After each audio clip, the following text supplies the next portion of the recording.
Okay, so it's just us four. Well, it's you four and me, so five. But it's just us today. Uh, Wendy and I guess Pal is not. We haven't heard any updates, so I guess Pal is not joining us. So it's just gonna be us. Go ahead and log into Fountaintree when you can. Yeah, welcome, welcome. Would anyone like to give me a recap? Oh, we played last week, right? We didn't see it. Okay, yeah. Uh, would anyone like to give me a recap of what has happened?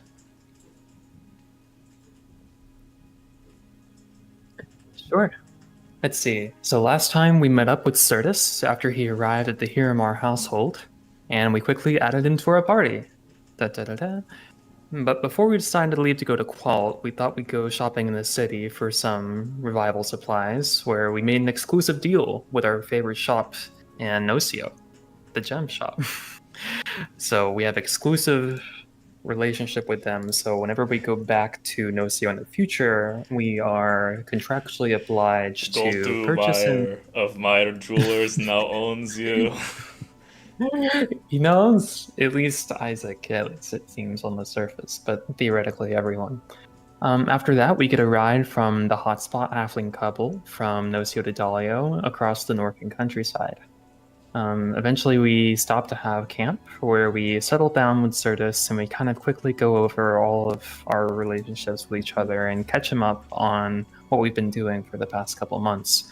After which, we learn about Certus and we learn that Certus actually receives messages from not their god directly, but a relay through the girl Freya in Hysteria. So she receives messages from the god of death, who passes them on to Certus, who carries out their will. And right now, his will is to follow us on our mission. Though he's had many people die in his groups before, he has very strong confidence in us. We go on to go see the Dalio River Trading Company and kind of talk our way through and give some life advice to the young boy at the gates, where they let us on for free. And Greg helps out by steering and braking the boat through his extra wind strength, where we settle down in Park Kalong in a small city on the edge of the river. There, people get settled into different households to supply the people that needed a place to stay after they couldn't stay on the boat anymore. Or we encounter the artist Voltaire, who is very popular and renowned, who sees us struggling, sees our aura, and decides, you know what, maybe we should give them a spot here to stay. And he offers us, or with Mary Winsmith's permission, to stay with her in her home for the time being and Swaleezy. So tonight we're staying with Voltaire, and in the future we will resume our trip down the river. But for now, who knows? Congrats, yes, that is going to be an inspiration to you, my friend. An inspiration to you. And as you guys are getting ready, elsewhere in the world, something else is happening. Oh. June! Yes. You make your way to Domnica under the cover Oh boy. of dark. It's a moonless night. It's a moonless night until you get there, and it's day, haha. Because I don't have the screen, it's dark, and it'd be look weird, whatever. You communicated with Boris and meet him at the Rusted Spoon, which is this truly shitty dive bar with terrible booze and even worse patrons. Domnica is a very orderly and large city, being the largest in all of Solaris. It has many different sights and sounds, but I think its description and intimacy will be reserved for another time. Actually, I may have some music specifically for Domnica. Hold on. Is this it? This might be it. I'm gonna assume that's it. Yes? Hmm? No, that's not it. Whatever. You find yourself in the Rusted Spoon. One second. This soundtrack is actually fucking with me.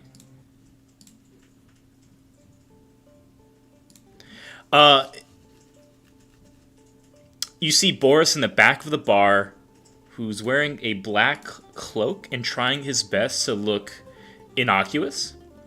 Yet the cloak is truly too small for him. Much too small. Yet he acts as if it covers him well, and he does his best to be broody and blended in.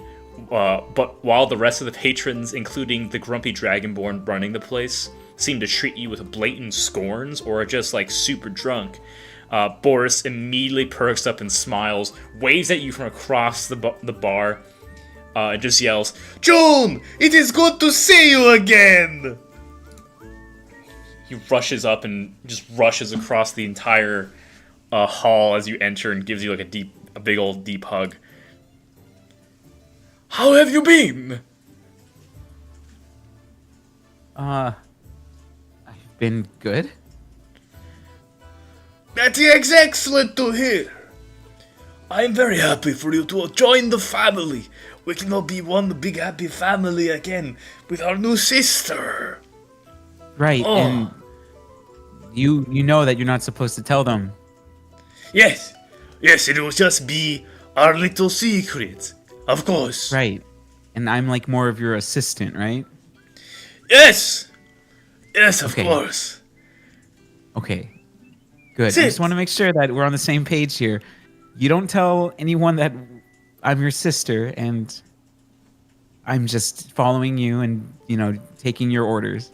He like puts his hands to his hips very smugly and says, "That is correct. You are not my sister, but you are my assistant." He starts laughing. Yeah, I like punch him in the shoulder a little bit. It's like rock hard. But he goes, "Oh, you have some guns, I see. Yep. You know, we Punching trade my in guns fist, like, too. Oh, awesome. You know, we do a lot of trade here and there. The syndicate helps out a lot of different people. We help with the military, with weapons and funding. And anyone who is down on their luck and want to start a business, we help give the loans out to them to help them, and then they help us." And he kind of goes on to explain like a lot more of the different businesses that the syndicate kind of done. Like there's cobblers, there's like fabric shops, some restaurants here and there, and it's starting to sound like the syndicate is a big reason why Jaya is as affluent and advanced as it is, because they're going around sending money or like supporting certain individuals and communities that the normal government, according to them, the normal government has sort of like overlooked, and has not given due address to. And we provide protection from criminals as we need. You know, we help people. And I'm so glad you get to be a part of this too. Now, you ready to come in? You ready to go? Yes, let's go meet Felix. He's in town for today. Oh, we're meeting Felix right away. Okay. All right. Do you not Awesome. want to meet your brother? What was that? You don't want to meet your brother? No, I would love to meet him, but maybe we use a different name for me instead of June. Okay. What would you like to be called? Maybe we can call me June. July! Yes! Okay. How about awesome. that Just one? for now. Okay. Until right. You got it, July. And he gives you a big old wink. And he says, "All right, let's get going." And as you guys sort of like leave to exit the tavern, one of the patrons who's like just like this red-cheeked, clearly drunk, and smells awful, human, like balding middle age, just bumps into you, and he goes, "Oh, little lady, how about you going with me tonight?" And he like starts getting too close to you, and like puts his hand on you, and then you see as soon as that happens, super fast, super quick, you see this guy that was like just touching you. His face is smashed in on the wall as Boris has punched him. Oh. And the body just slumps down as all the patrons just like look. And you see like look back to Boris, and you see his face was like really stern and just furious for a second there. And then he returns back and he goes, Oh, maybe I punched a little too hard. He looks over to the bartender and like slides a bag of gold and goes, "Sorry about the mess. Okay, June, ready to get going?" One thing, just real quick before we head out. If somebody does that to me again, just look at me first before you take any crazy action. But I have to protect my family. You know? I like grab him, like touch him on the shoulder. Boris, I can handle myself in situations, and if I really need your help, you just look me in the eyes, and I'll give you a signal. Okay? I know you want to protect the family, but you know, let me handle it. Make a persuasion check. Let me try first. And as your assistant, you shouldn't be doing so much for me. Okay. Yeah, go ahead and roll me that persuasion. Okay. And to roll as June. Oh my god, it's been so long. I know, 2 character sheets open. Crazy.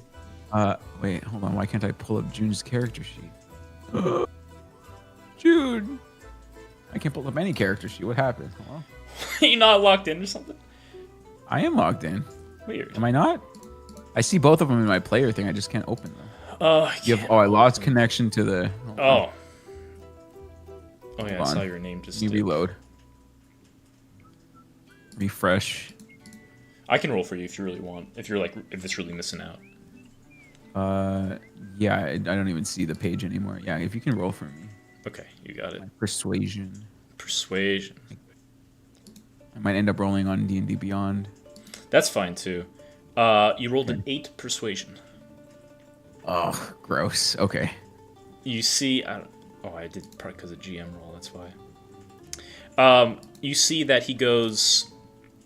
He looks at you, go and is like a little bit like confused, trying to interpret what you said. He goes, okay, if that's what you want, I will try to do that. Okay, I got it. All right, let's get going, huh? You guys leave the tavern. Boris takes you deep into the heart of the city, through city streets and alleyways until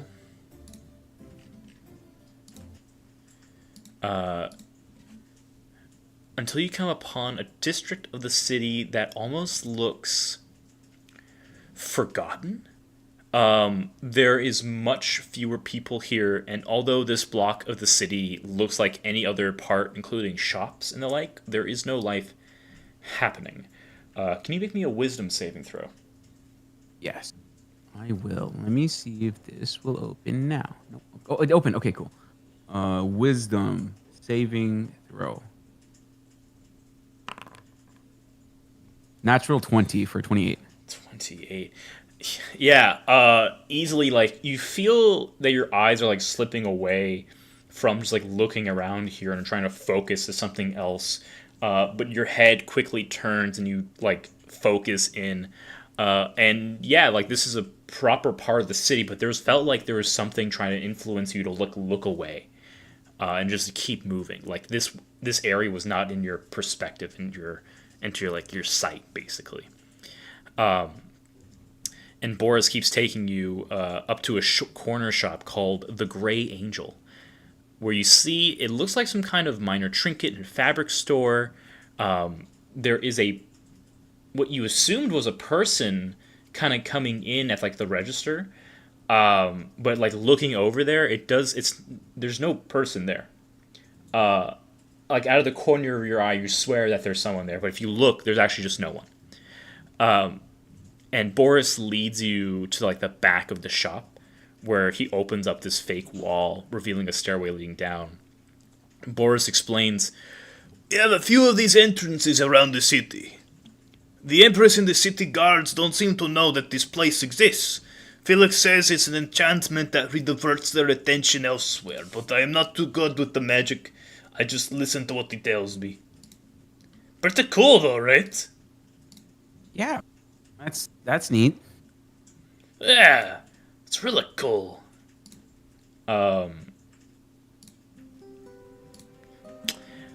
Boris leads you down alleyways and pathways until you randomly find yourself in what appears to be a large manor. It is decorated and beautiful and ornate. And give me 1 second. Actually, hold on.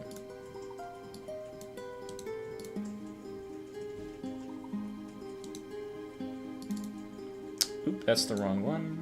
Activate. Here we go. Okay.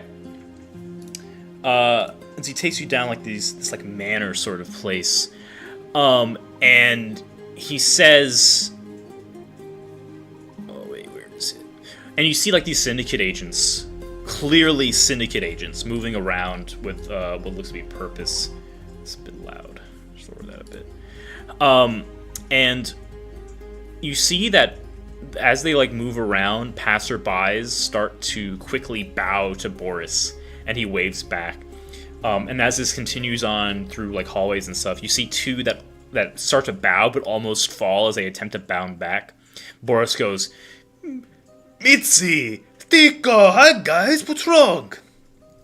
One of them looks up and says, "Sorry, boss, just wounds from the guard raid. Bits and bobs just got demolished. We're the only survivors." You see Boris just stops in his tracks. He's like tenses up, and you see that same solemn and angry look on his face as he goes, "You did good coming back. I will take care of this." But he quickly shakes his head and returns to his normal demeanor, and he takes you forward. He says, "Come, let's go see Felix. I'm sure he'd be happy to see you." And as he moves forward, you see there are certain steps he takes and things that he does, which he says, "There are traps around. You'll get used to them."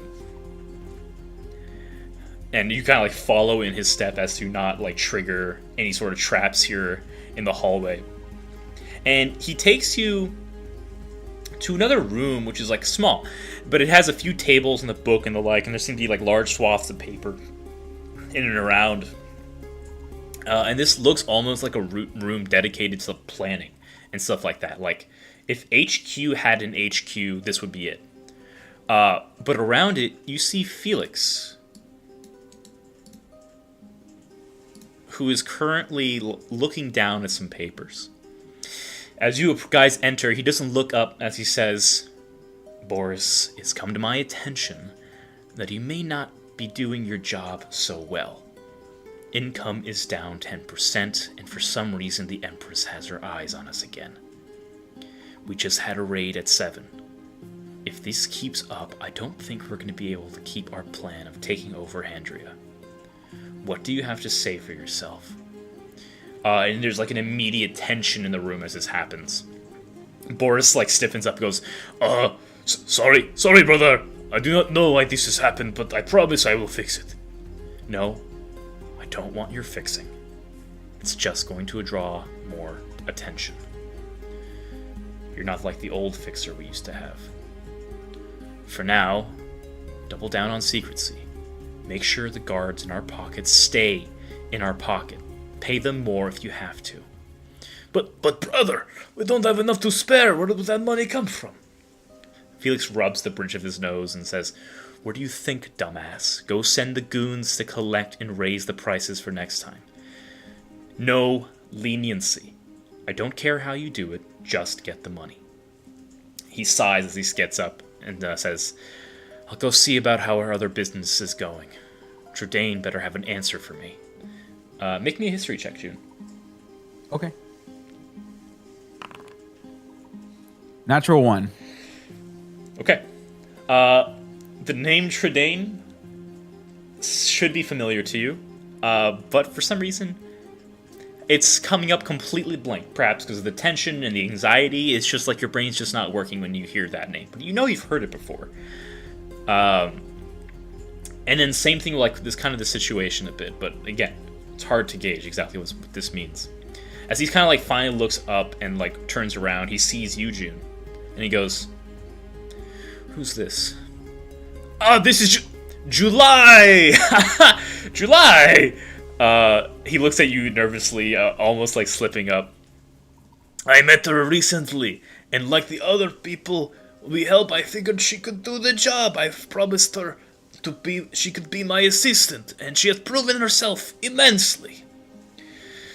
Felix sighs, comes over, and like looks you up and down, inspecting you. And now that you're up close to this individual, make me an insight check as you see Felix up close, as he's like staring at you through those green eyes, these green glasses. 15. 15. Okay. You see the same thing you saw last time, where it's just this is a man. He does not really have emotion on his face. It's very much he has certain thoughts and like ideas and desires that he goes towards, but there is no like clear signs of like empathy or true emotion behind those eyes. It's more like he is driven with a goal, and that's the only thing he's worrying about right now. As he's like done inspecting you, he goes, "Not bad. You got an impressive looking mace there. I can tell you've got some prowess or have had some experience, but it's not that impressive looking." Boris, as he looks over to Boris, you know that she needs to go through initiation. No special treatment for our recruits. Boris goes, "Brother, please, I promise she's good for it. No need to go through all that." You look to Boris, your other brother. He looks clearly worried when Felix mentions initiation. Something about that scares him. I put my hand like up toward Boris. And I kind of wink at him, hoping he sees my wink. And I say, I'm like, "Permission to speak?" Boris goes up and is about to say something before Felix goes, "Permission granted." Fine, I'll do your initiation, but whatever it is, just I want to say something along the lines of anyone else doing initiation with me will, I don't know, I want to say something intimidating. I just can't put the words together. So I want to try to like almost intimidate him, kind of, or give him like a sense of like I don't know. I can't really find the words, but I want to say something like that you're will a hard make him ass. kind of like, wow, yeah. Okay. Go ahead Can you help me find and the word? yeah, go ahead and oh, this is a good point. I'll allow you to make either a persuasion check or an intimidation check, depending on what route you kind of want to take this. I'll say an intimidation check will make it so that way he will respect you more. A persuasion check will make him more lenient. 22 for intimidation. 22 intimidation. Felix goes... Boris like looks genuinely kind of surprised as Felix goes,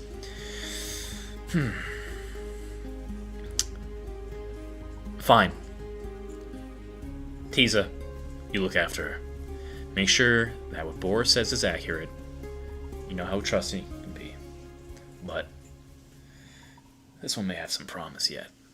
And immediately you see a tiefling woman in a red dress approach Felix. She has an eye patch over her right eye. And as you like look, as she just sort of appeared out of nowhere, even with your high perception, she like nothing escapes your viewpoint. You are aware of everything in the room always. She was like the one outlier where you had no idea that she was there. You didn't notice her until she made herself known. It's almost spooky how little presence she has, how little sound she makes. But the name Tiza is familiar. This is the other general outside of Mizian. She gives a nod and moves towards you. Felix moves to leave and says, "Boris, be careful. I can't prove it, but I'm certain there's a mole around. I want you to find the one and end them. They are a threat to the family. An enemy. Understand?"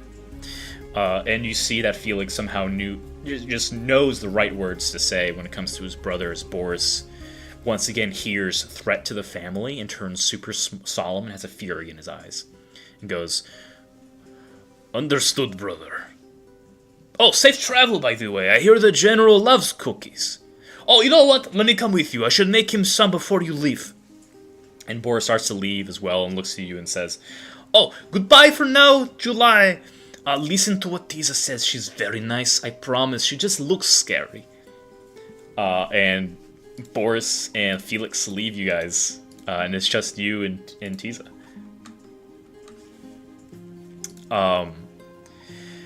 Tisa like goes over to you and inspects you the same way that Felix does.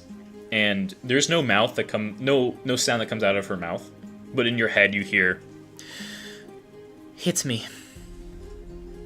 I just punch her. Make me an attack roll. Okay. Unarmed strike. Yeah. Where is my unarmed strike? Here it is. Attack. There we go. Natural 1. Natural 1. You go to punch, but you fumble and trip. And you almost sort of like just bash into her instead of like punch her, and she has to catch you and like put you right. You see there's a look of just disappointment in her eyes. She goes, "This is going to be a long training session. This is going to be a long training session, isn't it? Very rough around the edges. Alright, let's see what else you can do. Come. Let's see how you can do on a collection run." And she like starts leading out of the manor, like leading out of this room and down through the manor again, expecting you to follow her. Yeah, I follow. You follow Tisa, and it's just you and her for a bit of time. She, again, is very, very quiet and doesn't seem like the one to start conversation. At least you think so until you hear in your head, "So, where are you from?"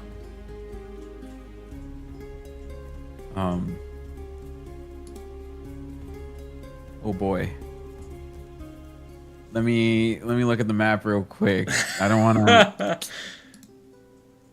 to say where I'm actually from. Where were we just now? You guys, well, you were, or like Certus and the rest? Where? Yeah, Certus and the rest. Swaleezy. Oh, that doesn't sound like a place that I would be from. Ooh. Okay, well, I'll just tell her where I'm actually from then. Okay, so you say Valaxia, right? Yeah. She nods her head. "A bit far from home. Any reason?" Just trying to travel, do whatever, live life. "And you want to join the syndicate?" I saw that this big oaf of a man was fumbling at a festival one day, and it seemed like he needed assistance, so I helped him out, and now I'm here. She make a persuasion check with advantage, Okay. because you haven't actually told a lie. 19. 19. You see Tisa gives you a glance and kind of like nods her head. "Boris does love picking up strays every now and then. Well, let's see if you can actually do the job." And as she like leads you out of the manor, up into the streets of Dominica once more. She takes you to like more of like a tighter like residential area. Let me see if I can find it. I should have it here. There we are. As it started raining outside as you enter out. And she takes you through the city here and there. And you see as she like exits out, her red dress switches to like normal pedestrian clothes. She has like a hood up she has like a dark blue cloak that she has like a hood up so like cover her face. And as you guys kind of like walk through the city, you see that there are actually a few guards out and around that kind of just like give a sort of like a glance toward Tisa, and they share a look, and they kind of like give it like a nod sort of way, as sort of like they recognize each other, but the guard is well aware of who she is and doesn't seem to care. And as you guys are going, you guys stop in front of like a rather nice restaurant. It says the Red Pelican, and it smells kind of good. And it's like rush hour, not rush hour, but it's a little later in the day. And there's like a few patrons in there. And she says she like takes you guys around the back, and she says, Gino owes us some money. He owes exactly 100 gold. Go ahead and collect it. Tell him 10% more next time. In July, okay. I need you to get the full amount no matter what. Understood. And she gestures towards the door. The what? What's the guy's name again? Gino. The guy I'm taking money from. Gino, okay. Alright. I go toward the door. Knock on the door for a bit. And you kind of open up, you see like a sous chef kind of goes, hey, can I help you?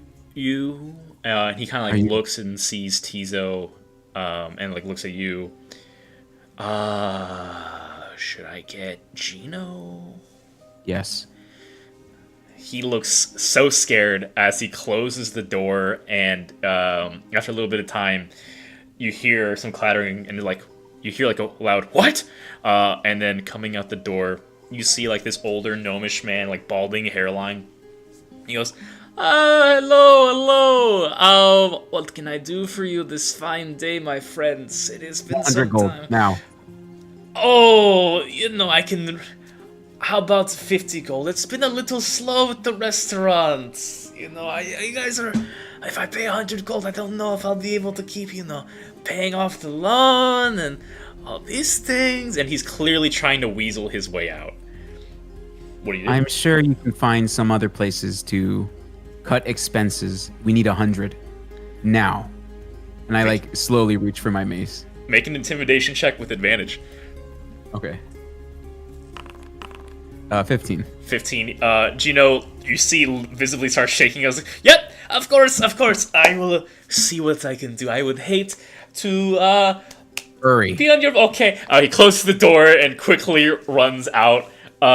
And moments later, you see there's a pouch, filled with 100 gold.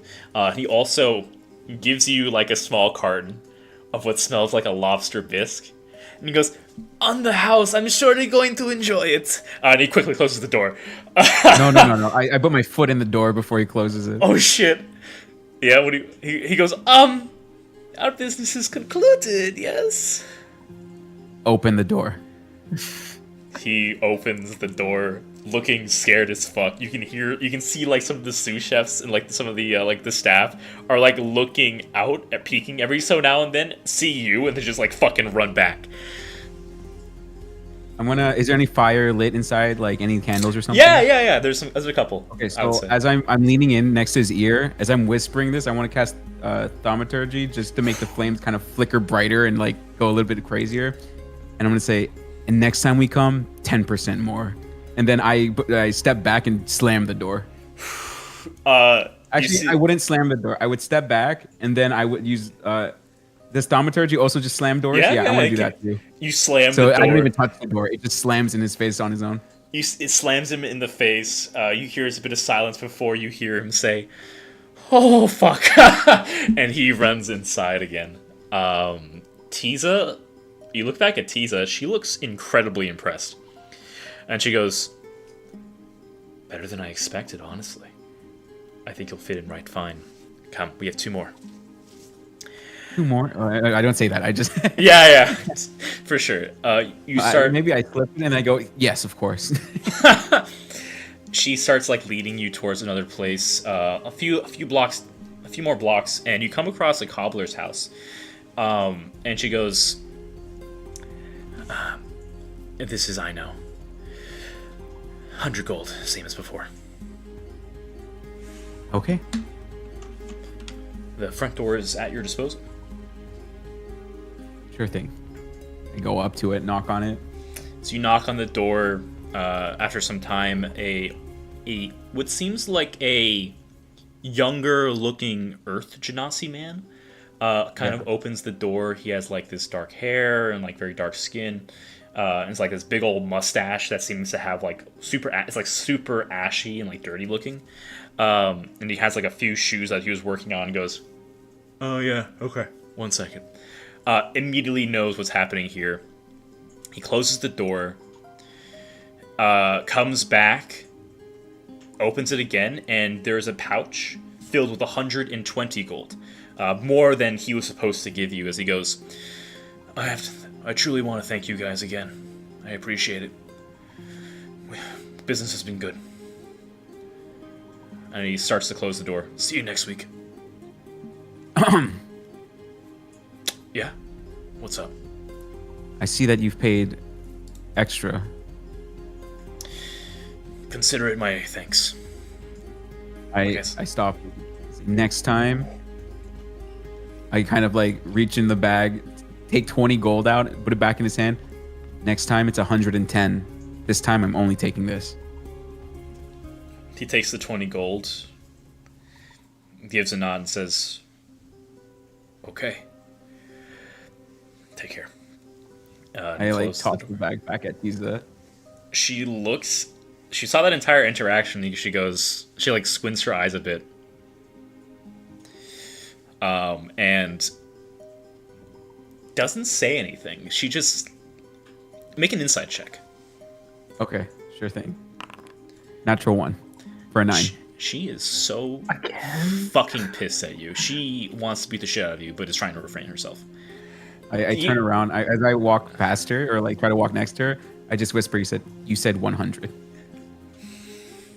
She gives a nod, and says, "Last one," and starts moving. You've rolled 3 nat ones. This is insane. That's okay. Hey, I rolled 1 nat 20, you know? It'll even out eventually. Yes. Or not. Oh, 4 nat ones? Insane. Insane. Yep. All right. Yeah, okay. You head to what looks to be just a family home. And she goes, "Bilby, 100 gold. Same as before." Got it. And you're just like in this, like, I don't know, what's like one of those average like neighborhood homes you would see. It looks like maybe fit 4 people or something inside of it. Okay. Is it like a decent, like, middle class area? Yeah. Like it's not too bad. It's like, I would say, honestly, I would probably say lower middle class, frankly. Lower middle class. Okay. Yeah. Gotcha. Okay. Walk up, knock on the door. There is no response. Make a perception check. Perception. I get advantage. So 19. That seems kind of low. It's only a +3. You should have proficiency in that, right? Oh no! Oh, I did persuasion. Oops. So if we're doing persuasion. Yeah, you can keep that roll. Just give me the so it's just +5, so 24. 24. You saw some out of the corner of your eye. There's some movement in the window, and you can hear like some like footsteps coming from the other side. There's definitely someone in there. Okay. Is the door locked? You try the door and it is locked. Yes. Okay, and I hear footsteps upstairs. Where? Just The window? right behind the door. Like to the left of the door, there's a window with some curtains. You just saw part of the curtains move, and you feel like there's someone on the other side of that door through the window. Okay. Can I cast thaumaturgy, but just have it be a very terrifying humming? Sure. Make an intimidation check. Sure thing. 11. The humming continues. You hear on the other side the footsteps like move back a little bit. There's a clear sense of this person truly does not want to open the door and is very fearful. Okay. I'll knock again and say, is anyone there? There's no response. Please open the door before I have to open it. Make another intimidation check. 15. There's a slight pause before you hear the locks undoing and the door opens ever so slightly, and you see an older man, maybe in his like 50s or so, and he goes,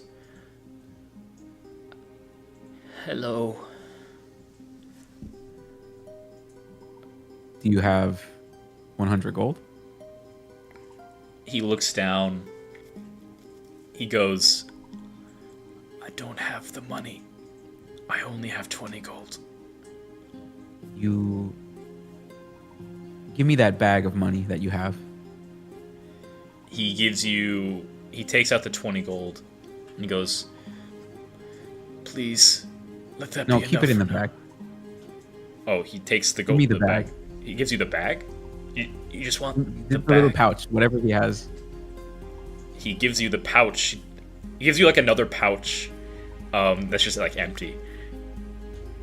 Okay. Can I sleight of hand my money into it? Sure, yeah. Roll me a sleight of hand check. Natural 1 for a 3. What the fuck, Sam? Um, you as you start to put gold into the pouch. But you see he looks on in confusion. And some of the gold like spills out of the it slips out of your hand and slips out and onto the ground. And Tizo clearly sees that you were just trying to put money from your own pouch in the bag. Okay. Well, I'm gonna just pick up the coins and put them all in this one bag, the 100 gold.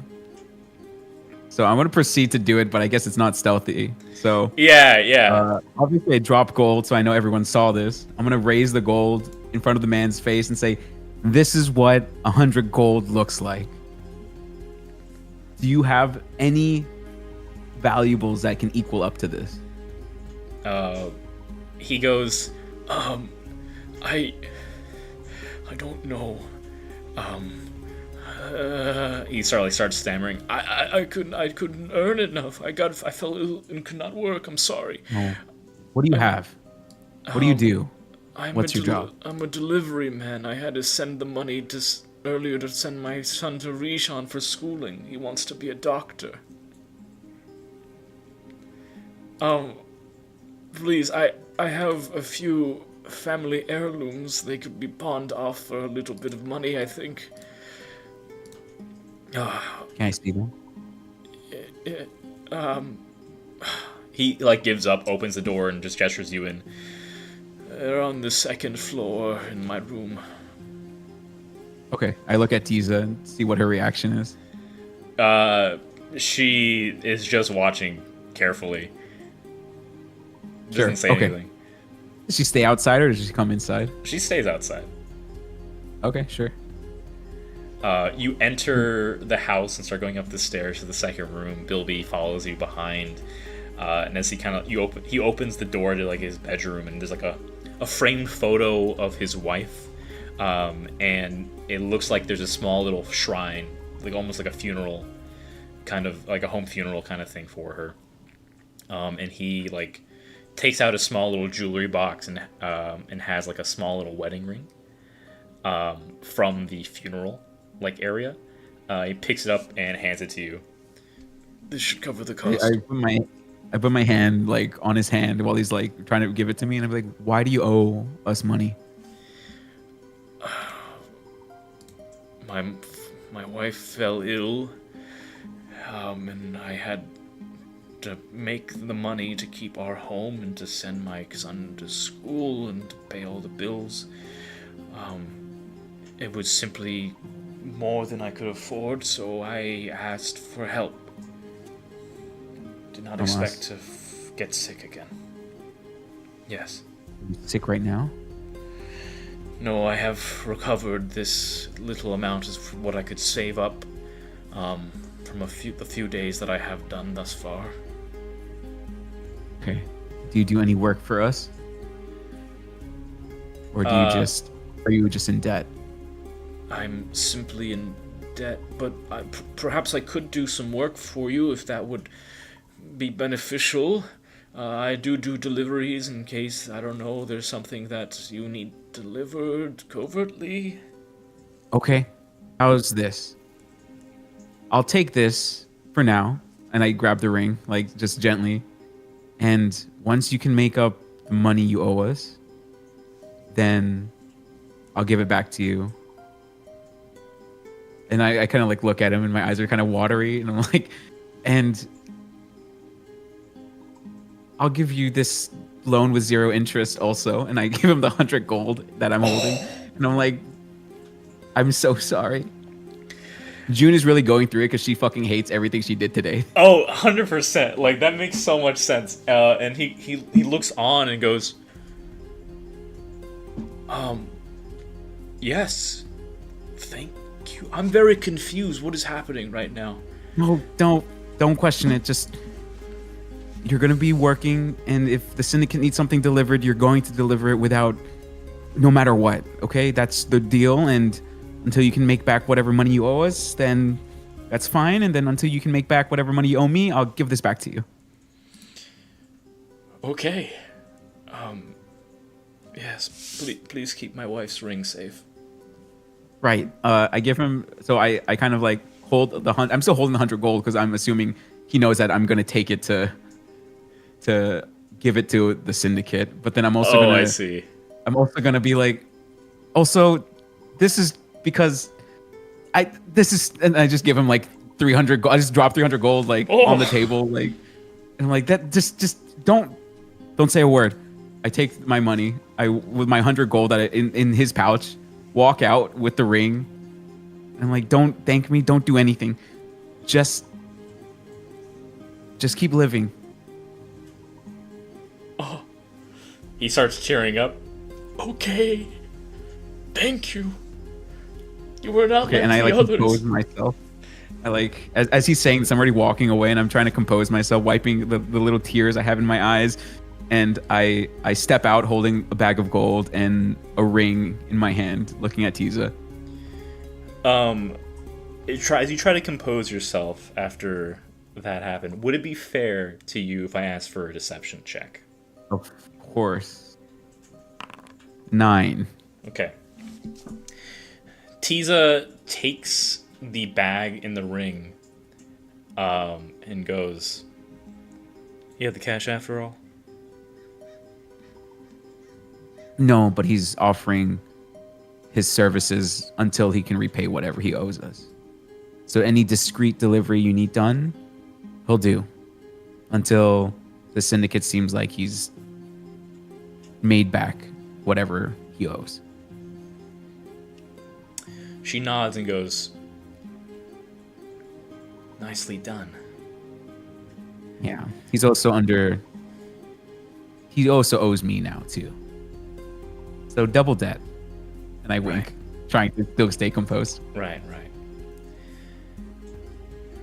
Well, I did say get the gold no matter what. So well done on that. But you're still a little too soft. That's okay though. You have potential. We'll give her to that soon enough. And she takes you back through the manor back to HQ. And your job with your syndicate life has started. Just 1 or 2 last quick things. Sure. Just because I don't know when the next time we'll be able to do something like this is.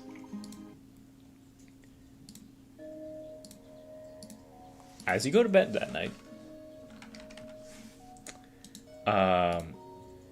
you find yourself once more amidst a field with the full moon out. And as you start to get your bearings, the moon flares red as the image of Hitaro once more appears. And without even a break, you hear, "What are you doing? You dare join the enemy.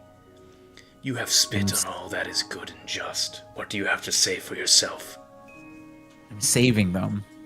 And I'm not joining them. Well, I did join them, but what do you know? You want me to kill everything. They are evil, unjust. They spread their vile infection everywhere. and you don't think I can make a difference being inside? Make a persuasion check as you say that. Natural. Oh, never mind. 18. 18. God. You see that he doesn't immediately smite you, but what he does do is go, I've seen your actions today.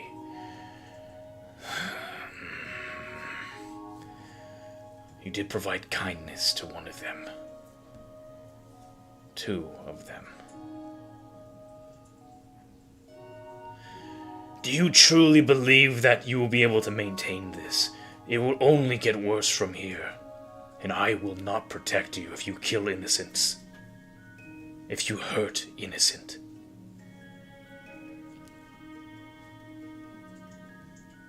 I can do all I need to do.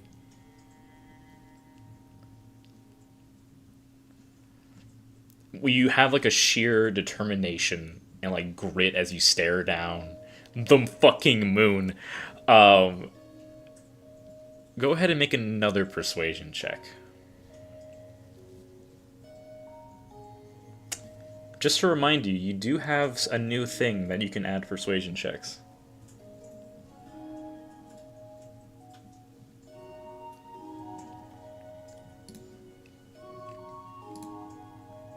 Oh, can you guys not hear Sam anymore?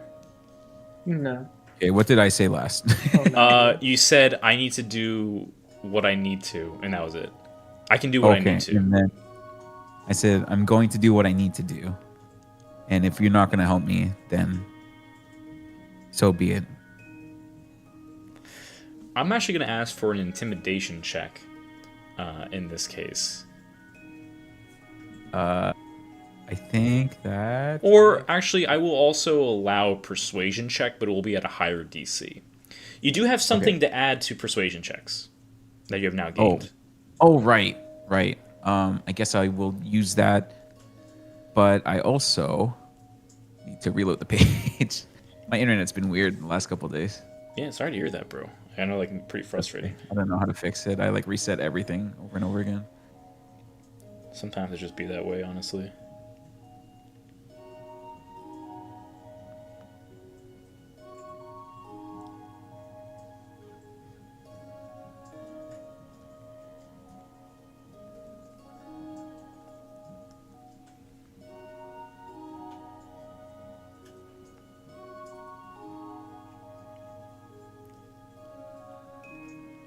Sam? Oh my. Oh, we rolled an 18. Gotcha. He's gone. Gotcha. So, June rolls 18. Hitaro goes, I think doesn't say anything, but there's like a begrudging like sense of he's not going to take away June's power. And he's going to let June do what she does, but he's going to be closely watching her. With that, the dream concludes. All right. And we will switch over back to our other fair folk.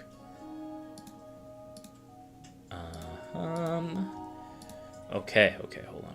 Where are we? We guys are in Swaleezy. Yay! We're back. Back to the crew. Hey, guys. Hey guys. It's the main group of all the main people. Group. Did you hear what I said about Hitaro? Yeah, I did. Okay, cool. So your shield still is going to function the same way it did before. Right. But He's he's just watching gonna over. he's gonna help you out in the sense that it's problematic for him too if you get found out. So he's going to make it so that way you can cast spells, and the spells will have the same effects, but your shield won't change. Okay, good. Cool.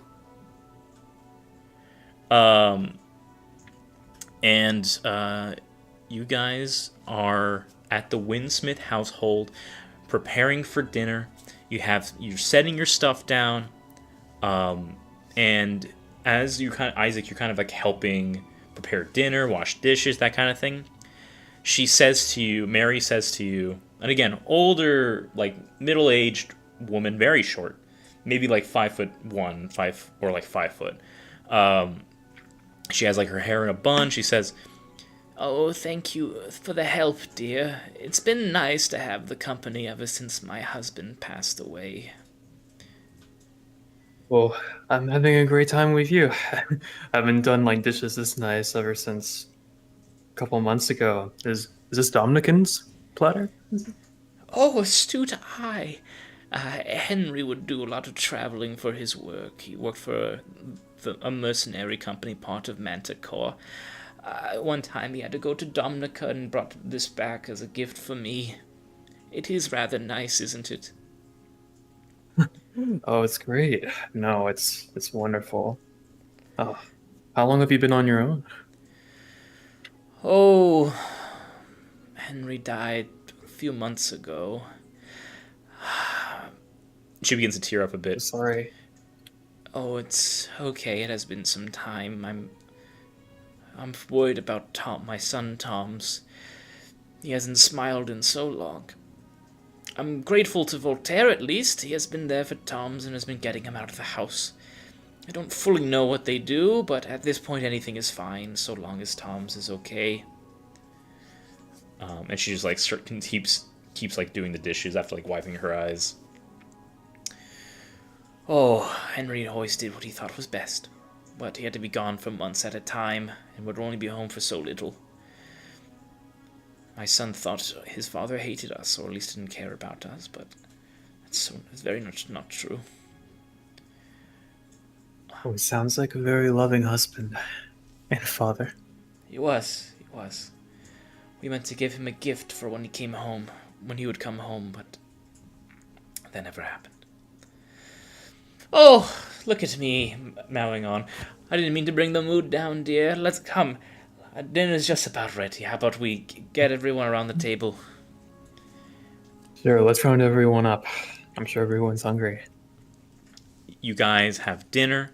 You see Tom's comes out, and he is very much a teenager with a mop of black hair, probably like 14 or something like that. And you guys are just kind of like having dinner. Food is home cooked and honestly pretty good for what it is. The space is small, and there's like some of you guys have to be like sitting on odd bits and parts around the house that function as chairs but definitely aren't chairs. Like you see there's a small little stool or like a bucket or something like that you have to sit on because there's just not enough space. But the food is pretty good. You see Tom is also eating, and about part way, he eats pretty slowly for whatever reason. He goes, what are you guys exactly? Oh, we're a group of adventurers that have been traveling around for the past couple months. We've done all sorts of things. We help out the rangers occasionally, take care of bigger monsters, manticores and the like. We're not really mercenaries, but we help people in trouble. He like and right now we're in a yeah. Is there anything you specifically like to know? We've been around quite a few places recently. Oh, monster slaying sounds pretty cool. You said a manticore? What's that? Yeah, so I start like Start like, going in drawing depth. Yeah. Maybe He ask starts- like Greg if he can help conjure some images here, some sense. Greek? I mean, I do just that with prestidigitation. Even the smell I replicate. Wow. The Replicate manticore the breath. smell of a manticore. He goes, whoa, that stinks. Wow. So realistic. That's so cool. Yeah. It sucks when it's about to bite you. Oh! Kill you, but Yeah. Wow, you guys seem pretty cool. Also, is that bear outside real? Gain? Well, what? I mean, you can see he's not made of flesh and blood, but he's real to me. Why do you ask? No, I mean, I've heard about things like that up in Gerlach, but I've never seen anything like that since. I just hear stories, what my dad would used to say. But that's Are you interested in that kind of thing? I I think so. I mean, it does sound pretty interesting. Uh, Adventuring sounds pretty cool, honestly. My dad was pretty strong himself. I bet he could probably have done that too. Everyone can make me an insight check. Sure. I haven't had to roll so far. Let me see if this works. The rolls today have been weird so far. It's not connecting to Foundry for some reason. Okay. You can just roll. I rolled a natural one. Okay. You can trust me. You look at him and you're like, yo, this fucking kid. Dude, he's going to be the next artificer. 100%. He's going to be the next big artificer. Like, he's going to go to Gerlach. Okay. He's going to be part of the guild. This is his calling. This has to be his calling. Okay. Isaac and Certus, you guys just see he gets like kind of a little bit somber when he like mentions his father a bit, and he kind of like starts to just quiet down. He just nods, goes, "Yeah, that's cool." Yeah. Well, the venturing's cool and all, but I mean, the best part is like people kind of come and go in our group, but the thing is you get to meet so many interesting people on the road. Even on the way here, we met like a couple of halflings that had a business for running the carriages between Nocio and Dalio, and that was cool. I mean, you just run into people like that all the time. All sorts of businesses, dragons, like it's... Yeah. Are you interested in that kind of type of stuff? Meeting people? Meeting people, fighting monsters, making friends, adventure. I guess so. Yeah, you think I could do something like that? What does he look like? His physicality, really? He's kind of scrawny, honestly. Mm-hmm. In a way, he kind of reminds you of yourself back when you were like way younger. Then the answer is easy.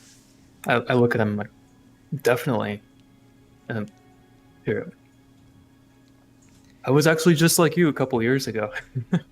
Well, my dad was also an adventurer, and he did a lot of stuff that was way crazier than I've done yet, but I feel like I'm following in his footsteps sometimes, and that makes me pretty happy.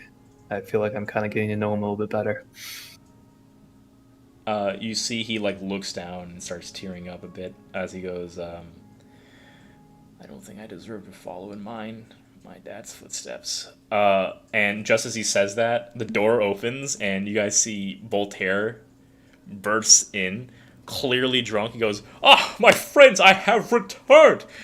Oh, wonderful to see you again! Mary, how do you do? The food smells incredible. Tom's, my boy, how fares the day?" You see Tom's like looks surprised, snaps out of it, like wipes off his tears a bit, goes, as he says Voltaire and goes, "Voltaire, I've been practicing like you said. I think I'm getting better.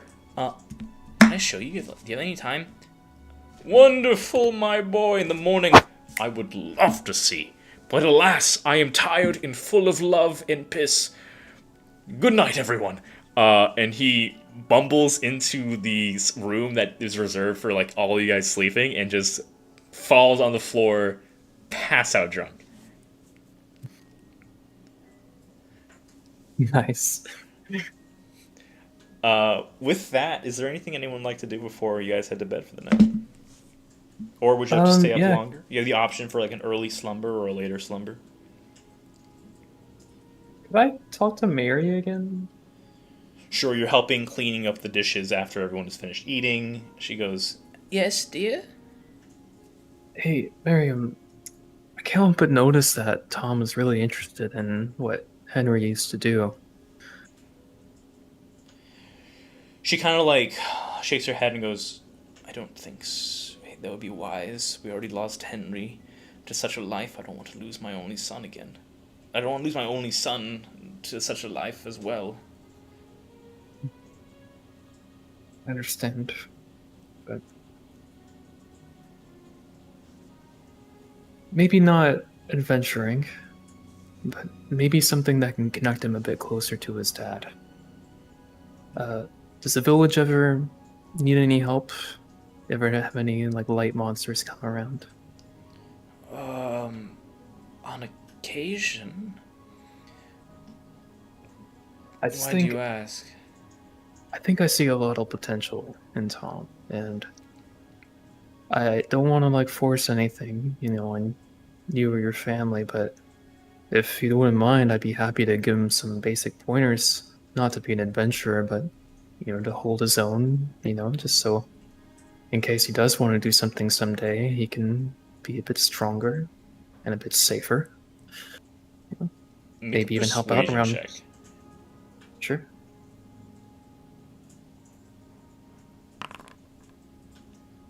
Well, we're all 18. You guys are rolling like trash tonight. Holy Seriously. crap. 18's a good roll. What are you talking It is a Screw good it. roll, but the number on the I'm, die. I'm using an inspiration. Okay. I'm irritated. Convincing the king to give us his fortune, Oh, for sure. Like 18 is still good. I'm just saying the number on the dice is Well, he's low. saving Has it. been consistently low, which is crazy. Like 18 for Isaac is pretty low. Yeah. Alright, 23 now. 23. You see that like the gears in her head start working, and then she goes, "Do you think that would help him?" Yeah. He seemed a bit down, but I think as soon as he started hearing about this, he got a bit more interested. I was the same way though. When I was his age, I was just like that. But my dad taught me how to fight, how to hunt for my food. And I'm not saying he needs to do that, but it made me a lot happier. And if his dad's not around anymore, maybe someone could at least get him started. You need someone there to do that for you. And then maybe he can feel a bit closer to him. She sighs. She goes, "Like father, like son.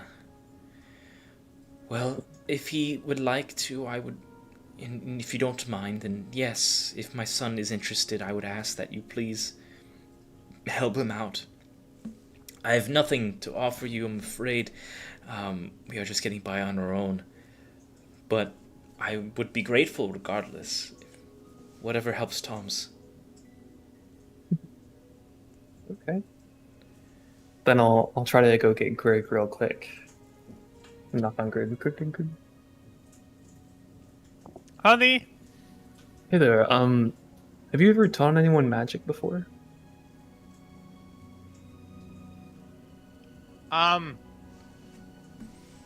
No? Would you want to? Sure. All right. Okay. Come with me. Let's go see if we can give him a quick offer real quick. It could be more fun if it was the two of us to give him some more options. And Tom could seem pretty interested in adventuring, so maybe if we can give him some pointers, do some night training session. Yeah, Go. you got it. Awesome. Night training session. Okay. Let's go talk to Tom. See. You guys go over to Tom's, who's like just about to enter his door, like to his room before you guys stop him. He goes, what's up? Hey, I don't want to force you to do anything, but if you're interested in, I have an extra glaive if you want to try practicing and learning some fighting basics. I'm not saying that you need to go be an adventurer, but if you wanted some pointers to get started and while we're in town, we can give you some quick tricks. He, like, make an insight check, actually.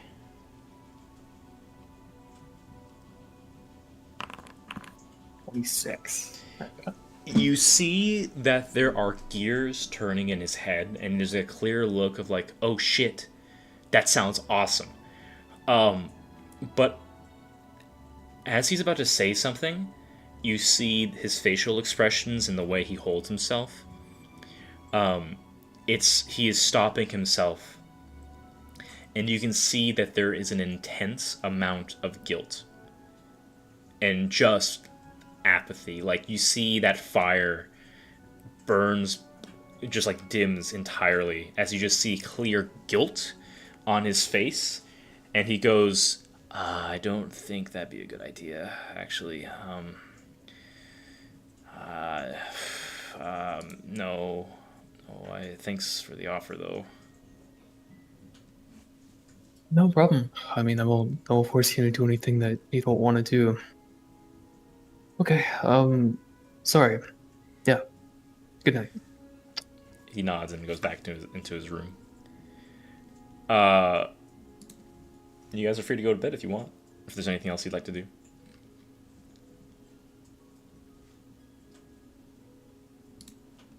That was good, Isaac. Thanks. I was hoping he might be interested, but I understand his mom might be here all alone, so... Not that simple. Okay. Anyway, if he should go anywhere, it should be Gerlach. He's going to be a very talented engineer one day. Maybe that's a better idea, actually. Maybe you should talk to him tomorrow again. Maybe it'd be better to adventure as an engineer. Maybe so. You guys going head to bed. You guys head to bed for the night. Honestly, you're kind of rather early. You see Voltaire is passed out on the floor, and you see there's been a few cots that are set up for you guys here and there. You're going to have to use some of your sleeping bags maybe, but the space is available. It's just going to be a little bit of a bundle up.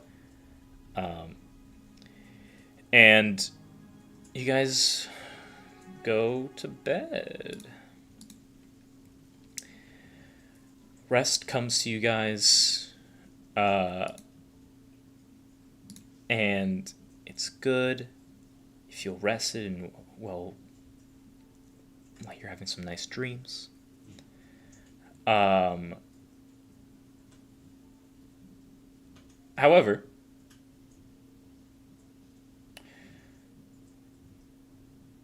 everyone making perception checks.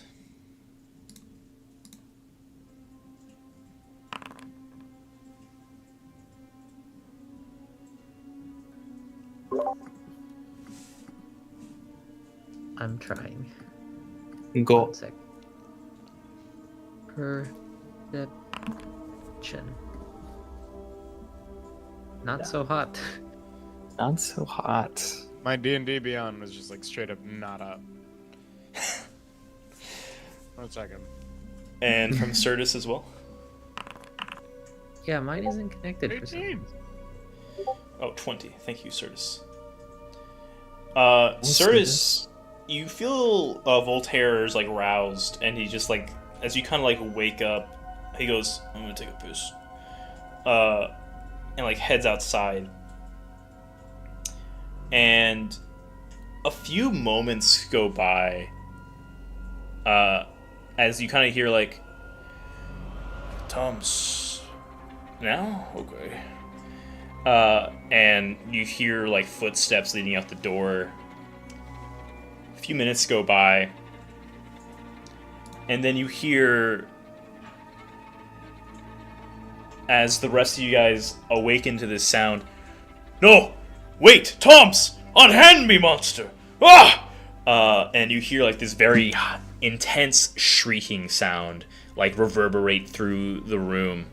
And you guys are all immediately awoken to this. What do you do? Everyone, quick! Let's grab our weapons. I think Voltaire's in trouble. See. Certus, all you guys grab your stuff as quick as you can. Start heading out. You see Mary is like eyes like bloodshot, like just woken up. She goes, Toms, and like rushes out the door with you guys. And as you all rush, a good like maybe 200 feet away from the house, you see those of you with dark vision, and Mary like quickly lights a lantern, brings it over. You see. Jesus Christ! What the fuck was that sound? Whoa! I'm getting freaked out, and I'm the DM. Incredible. You see a puddle of blood in this small little clearing, but you don't see Voltaire or Tom's. It is like it's starting to be like early morning, so you see like a hint of light starting peeking through, and Mary is just crying, "Tom's, where is my boy? Where are you? I can't lose you too." And she grabs you, Isaac, and just says, "Please, I don't know where my son is. He's the only one I have." Don't worry. We'll bring him back. Sure. Did you see anything? She goes, "No. Okay. Hey, go back inside. We'll take care of everything, Mary. Promise. She looks shaken and like steps aside to let you guys do your work, but she is still with you. Like she's not. No persuasion could make her leave this scene right now. She is purely Understood. worried about about her son. Do you guys have anything that can help find any tracks? Certus? To find. Let me think about it. I'm gonna look for tracks in the meantime. Make a survival check. I can help you. Okay. Kradek knows something about this. I'm not really the one to find things. I cast Detect Magic. You cast Detect Magic. Okay. You feel like they're just in around the space that there was like a hint of like undead. There was a hint of like the stench of blood is pretty massive here. There's a hint of undead, and there's a hint of like it's hard to explain. It's not a particular school of magic, but it's almost the same smell or like scent of magic that you remember you kind of encountered when you fought Mizian. All right, I got something else. I'm gonna whip out my atlas, and I'm gonna use locate object on the dude's pants. Wait, which dude? The one V. It starts with a V. Voltaire? Voltaire. Voltaire. Yeah, there you go. You look for Voltaire's pants. What's the range on that? 1,000 feet. 1,000 feet. Okay. Oh my god. Within 1,000 feet. Oh. Yeah. Okay.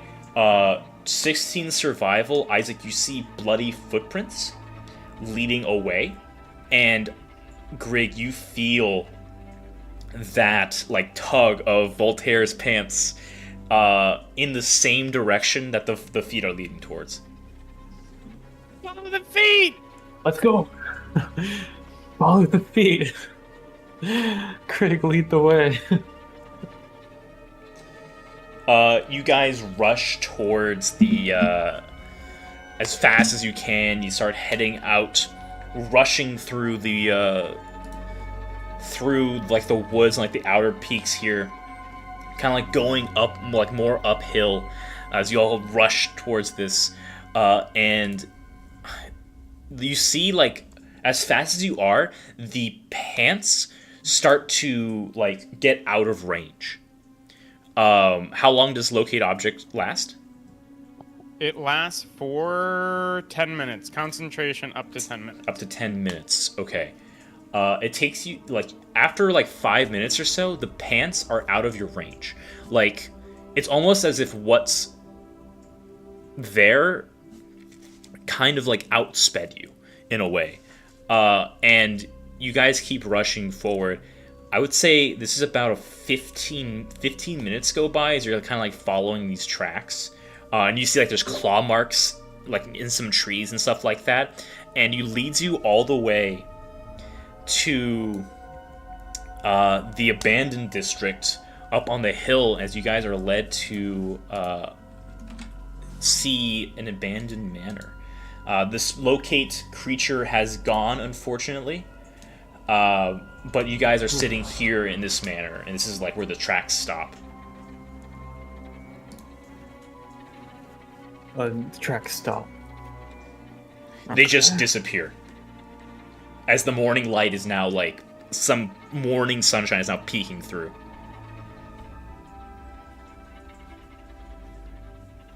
And we're at a manor? Is that what you said? Yeah, it's like an abandoned manor. Oh yeah, Oh, I see it. yeah. You guys, yeah, this It thing is on the here- corner, yeah. Yeah. So you guys see this like abandoned manor, like overgrown, very rustic and gothic looking. Yes, exactly, just like that. Yep. There it is. There it is. What would you guys like to There do? it Okay. Well, it looks like we need to get ready to go in.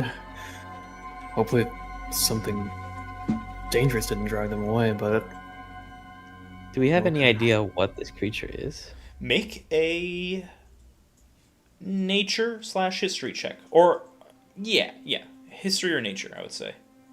I feel like I would go for nature in this situation. All right, now you gotta roll. 22? 22. You guys remember hearing about like blood or like some creatures, like farm animals, coming up shriveled? There was like one guy that died in his home. Like he woke up a shriveled husk, like all his blood was missing. And he just like looked like he was like lost all his moisture and all that. And the same thing for like certain animals here and there. I think you're starting to identify certain things, and like the screech that you heard was similar to like that of a bat screech.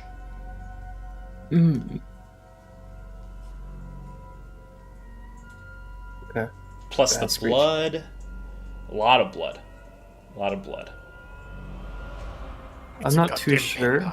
It's a vampire. I'm gonna apply elemental oil fire to my weapon real quick. So I'm just gonna take it out and apply as an action. Let's Who did we just lose? Sam. Probably Sam. No. The Samless. Samless, oh no. Pala, I will say Pala and Wendy stayed behind to make sure that Mary is safe, and that in case the attacker comes back, they'll be ready for it. As you guys like go with these tracks here, Okay. what would you guys like to do? Well, I guess there's no use waiting out here. We have to help Voltaire. You guys ready to go inside? I guess so. Okay. Can I cast detect magic before we go in to see if I Using a spell slot for notice any that? traps or yeah? Cast detect magic spell slot. You see, like there's that hint of undead for sure, but there's no like clear magic on the around you, like near the outside of the manor. But there is a hint of like that undead stench for sure.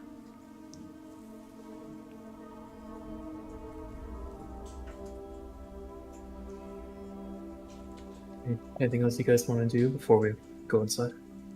Greg's just eating an apple. And he's like, Did we get a long "All right." rest? You guys, yes, would have just been on the tail end of your long rests. Yes, so no exhaustion. You see that the front doors are like fully barred shut. They're barred shut? And like, there's like curtains are drawn back, and like there are boards like done on the windows themselves. All right, well, let's rip off the boards. Let's go. Let's see. Okay. Is anyone doing anything else outside of like Isaac just ripping off boards?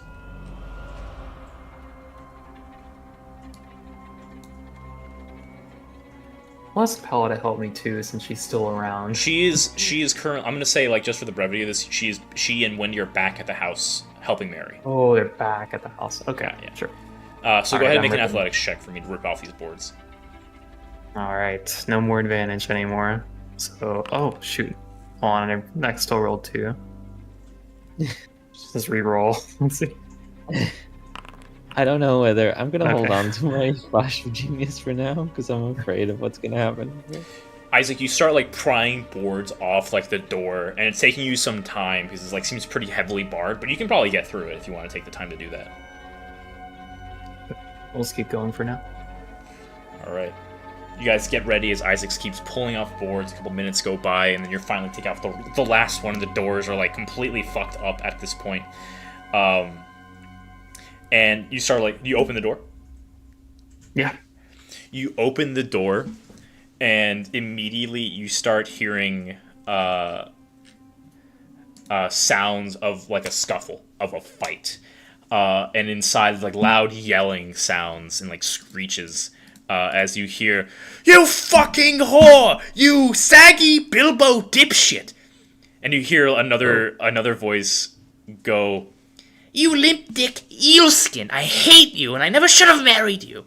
As you open the door, the house inside is a fucking mess. There's just so much broken debris around, and you just see these two individuals like quickly dashing around, picking up shit and like throwing at each other. They're super pale skin. One of them has like this long black hair and like very ornate looking, like a pompous looking outfit. But it's like all torn up with like slash marks on it. As he goes, "You're such a slut! I bet you fucked everyone in the village." And you hear, Okay, yeah. you hear the woman who is like this big old like updo like. This like blonde updo with the hair like falling out of places, and her red dress is like all ripped up. She goes, "And you're just a fucking bitch. You have no idea what the hell you think you're doing. I want a divorce." "Me too." As you see like these two very powerful individuals like turn into mist at some point, like just start beating the shit out of each other. Is this a good one? Just start beating the shit out of each other. Before a little bit of lights comes in and they look up and towards you guys. And they go in unison, "Who the fuck are you?" I take a swig of the glass. I'm like, all right, let's get the proficiency up. Take a swig out of the glass. You hear the woman go, "Marionette, are these your friends?" And they like look at you guys and go, "Who the fuck bashes in uninvited? We don't do that." Contacting you about your house's door warranty. We're just here because we saw some friends come in, and we were hoping that we could get them out as quick as possible. We don't want to intrude, so we would like to do that, and I am happy to offer any marriage counseling as payment for entering your household. Make a persuasion check. Okay. And can, as Isaac say that, can Certus come up and go, "Oh, I didn't know you did marriage counseling." Okay, with disadvantage. Roll with okay.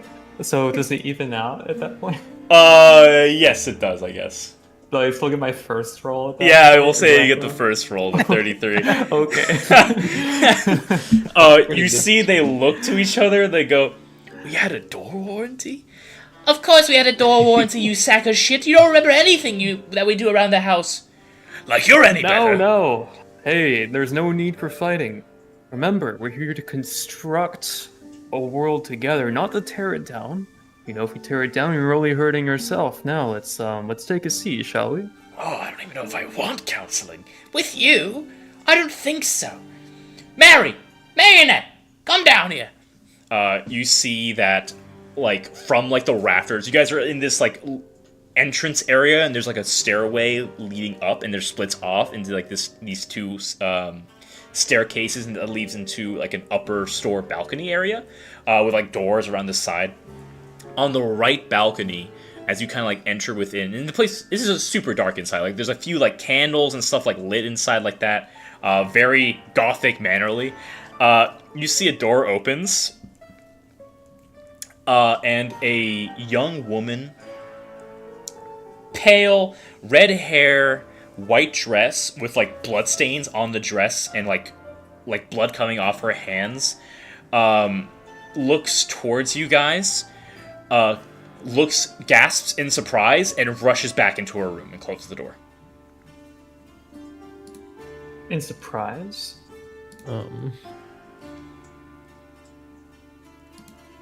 The couple starts beating the shit out of each other again. I never should have married you, Vance! Like I care about you, Tiabetta! And they just start, like, going at it again. Completely I woke up forgetting you guys between are them. there. I walk up between them. Stop, stop, stop, stop. Remember, it's not you're a bitch. It's you are making me feel bad because what did she do? Isaac, you're supposed to use I language, not you language. Hey, you're so. I'm sorry, Gain. The training has been Does a difficult 23 hit? lately. Isaac? What? Is a 23 hit? Oh, it hits, yeah. Okay, you take 5 points of bludgeoning damage. And let's see. Does a 28 hit? Yep. You take 11 points of bludgeoning damage as you get between them and they don't stop swinging. And you just get caught in the crossfire. There's a certain point in time where once that happens, they go, "Stay out of this!" As they have like this mutual look at you. Well, they take a break. You do manage to convince them to at least take a break and stop the fighting. And say, "Go check on our daughter. You're her friends, right? Go." Sure. Yes, we will do that now. Marriage counselor is going to check on our friend. Yes. Let's go, guys. You guys go upstairs, towards that room and leaving these guys by themselves. Yeah. This is some Scooby-Doo adventuring. You guys enter the room where you saw that young woman kind of go, and like the door is locked a bit, but with a little. This place has been in a lot of disrepair, and the door opens up. Clearly, use of like parents knocking on the door but coming in anyways. Energy here, where one of the parents clearly has just opened the door. Inside, you see a young woman. She has like a bit of like morning light is kind of coming in like through a bit of the curtains, and you see on a bed you see Voltaire, with like blood oozing like coming out of him as he looks really fucked up, and you see the woman is just like hovering over him, her mouth a little open. You see like these fangs peer out.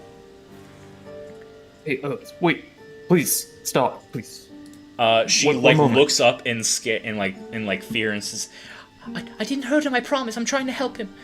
I know. I believe you. I believe you.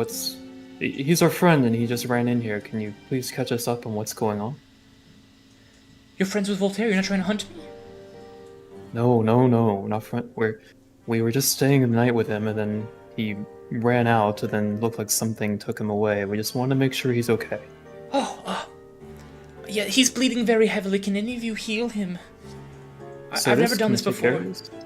of this? Yes, I can heal. I can do it. Here we go. And I'm gonna go ahead and use Cure Wounds. All right, you cure wounds. Go ahead and roll that. Isaac, anyone that would like to maybe make an insight check as well. That's gonna be a 10 for healing. 10 for healing. You see Voltaire's wounds. He's lost a crazy amount of blood, but he's still somehow breathing. You see his wounds start like closing, as there were like puncture wounds on his body all over the place, and he like starts to breathe again here, and like starts to open his eyes. Who was our highest insight? I got 16. Isaac again. 16. Isaac's just on the ball. Yeah, I guess so. Oh, Isaac, oh, you wait. see. Oh, what's up? I think I get it. Hold on. There's a chalice. Let me see. Chalice may just be persuasion checks. Charisma checks. All right. Which insight is not. It is for me. Can I do it? Tee-hee. Okay, I'm not gonna do it. Um, That sounds good. Let's go. With a 16, you look over to like Marionette's, I guess is her name, her face, and she just looks. A sigh of relief goes over her as she sees Voltaire start to breathe again. Like a clear, like, oh, she cared about this person a lot. As she sits down and goes, Oh, thank you. Voltaire! and she like goes up to him, and Voltaire opens his eyes and goes, oh, Marionette, and like puts his hand on her face, and says, where is Tom's? And she goes, I couldn't save him. The creature disappeared with him. I did all I could to take you, to make sure they couldn't take you too. I'm so sorry. And she looks at all of you guys and goes, my friends, Tom's has been taken. Some fleshy creature with one eye and a heap load of tentacles came out of nowhere and took the both of us. Or at least tried to.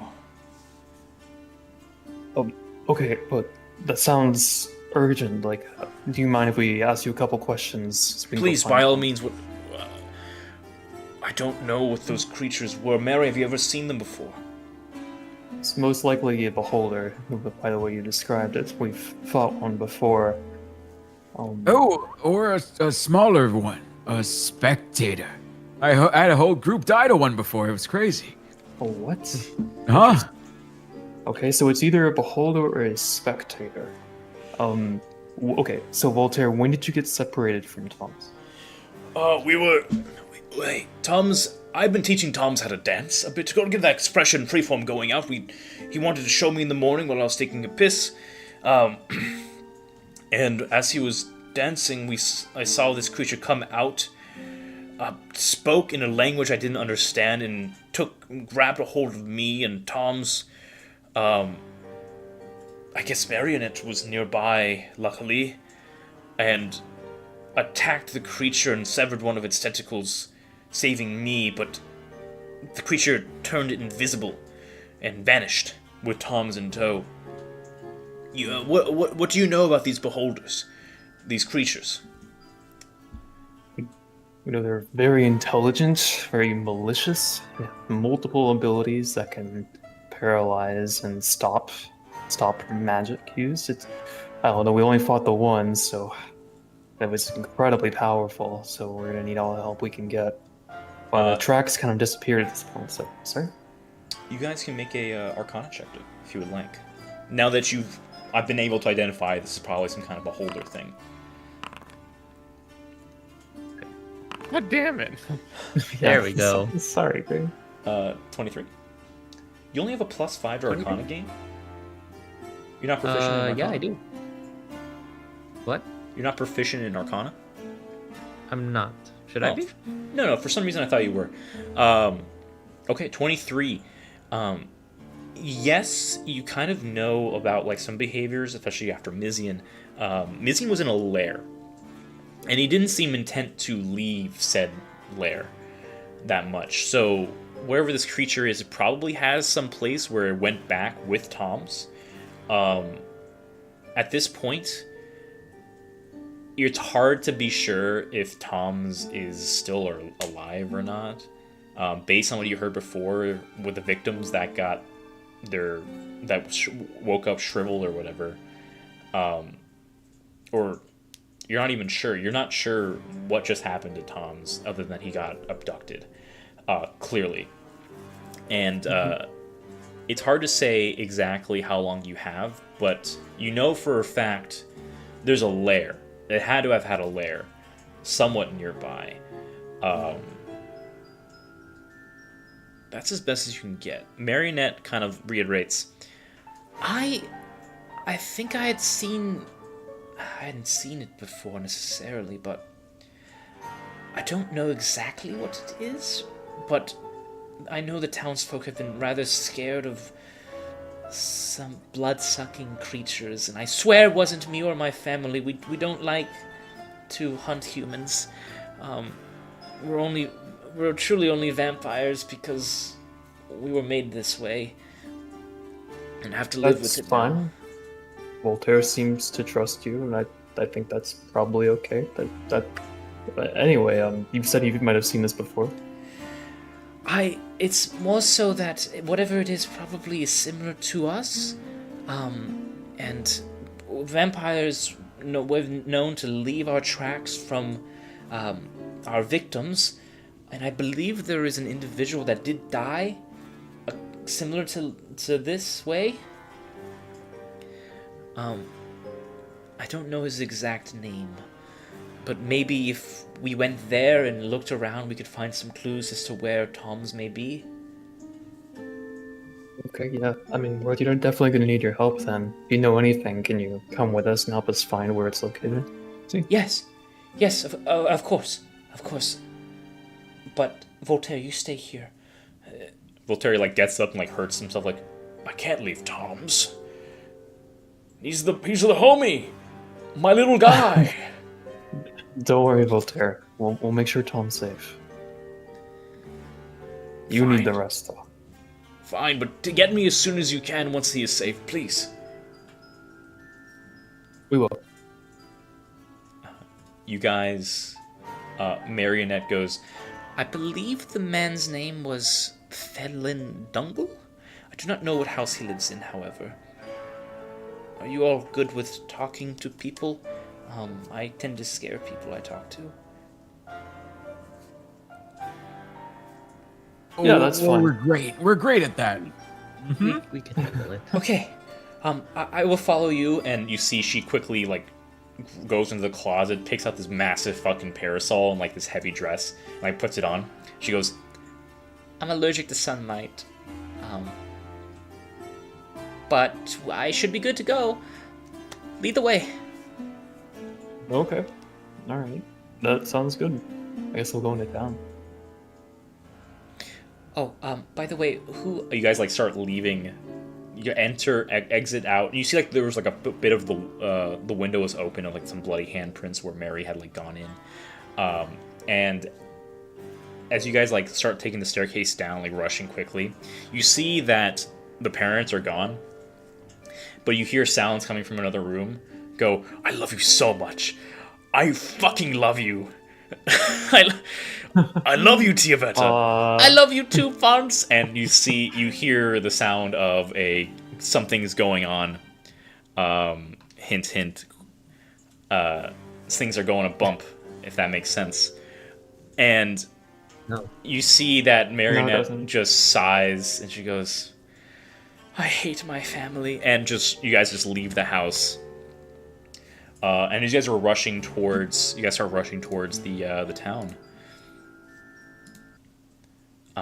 And as you start rushing towards the town,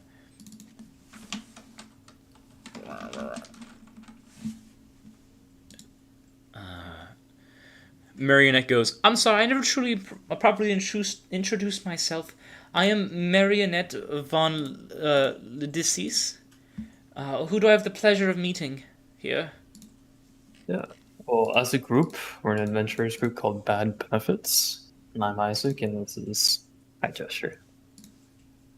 Oh, I'm Certus, the newest one in the group. That's true. He's good at healing. Greg's our resident magic user. Gain is a very intelligent engineer, so we're kind of an eclectic group, but yeah, we fill all sorts of needs. So I guess this isn't too unusual. Oh, I see. Well, it is nice to meet you all. I'm sorry under such bad circumstances. as you guys are rushing forward. Unfortunately, I think June is the only one that recognizes that name. And June is not here right now. Oh, I don't like this one. How's this sound? Well, it's good to meet you anyway. Yeah, it's nice to meet you. Agreed. Wish we could have met under better circumstances, but yeah, pleasure's ours. See?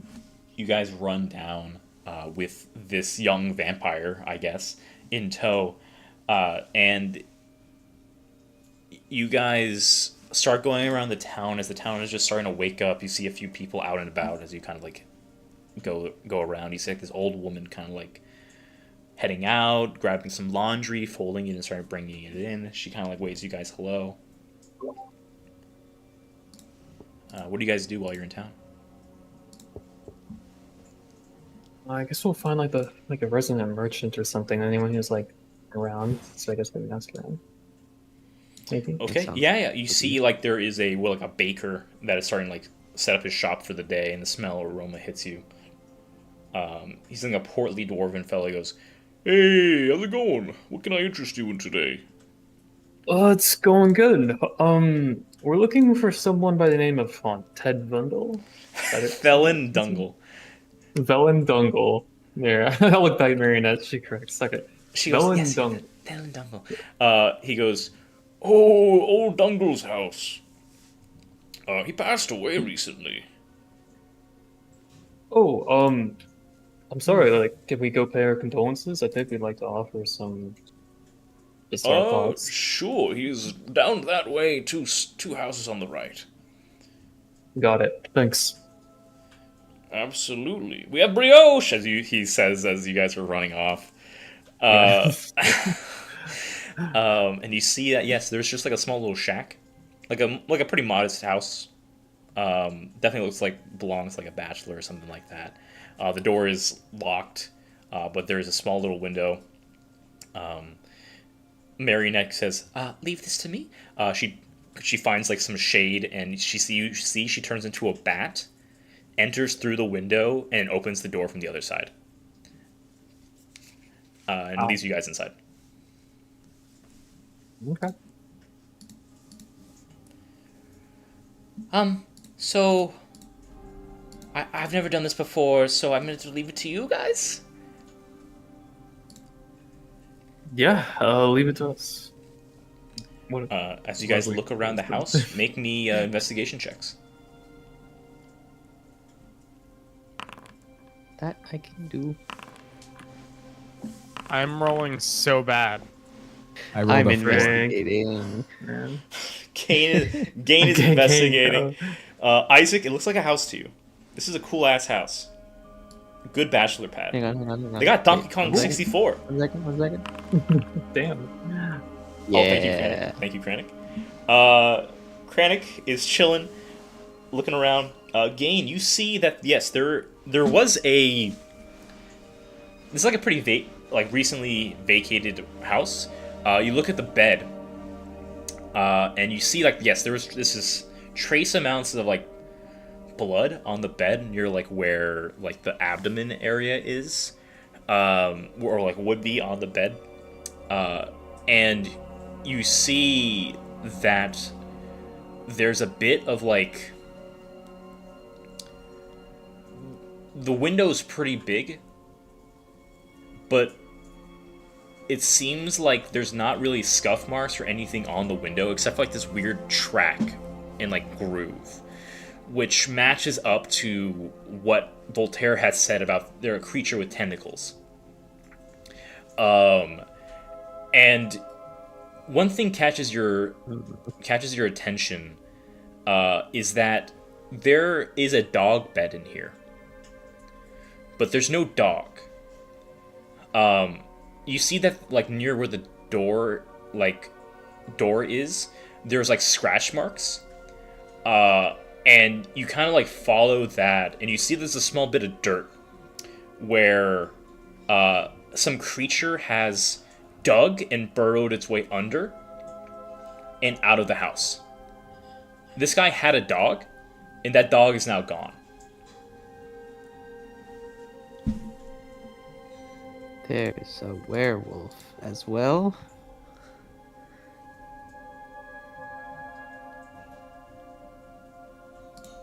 Nobody seems excited about this.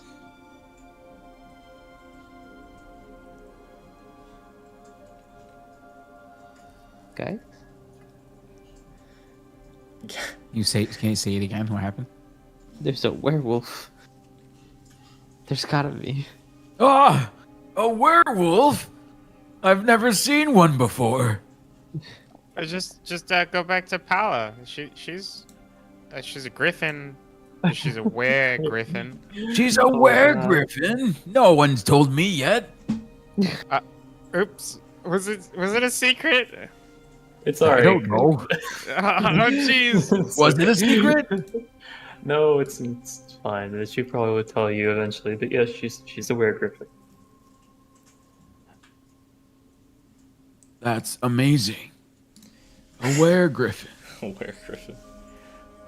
Looking outside, like where where like that hole was where that dog got out. You see there are like muddy tracks leading further into the city.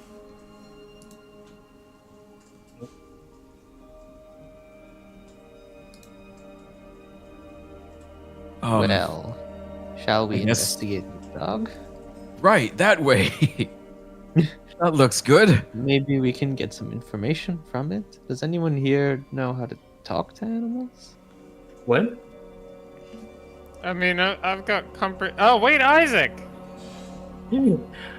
Actually, wait, no, it's a feat. It's not associated. Do I lose that, Barry? I would say you lose it. Okay. Yeah, I can talk to animals.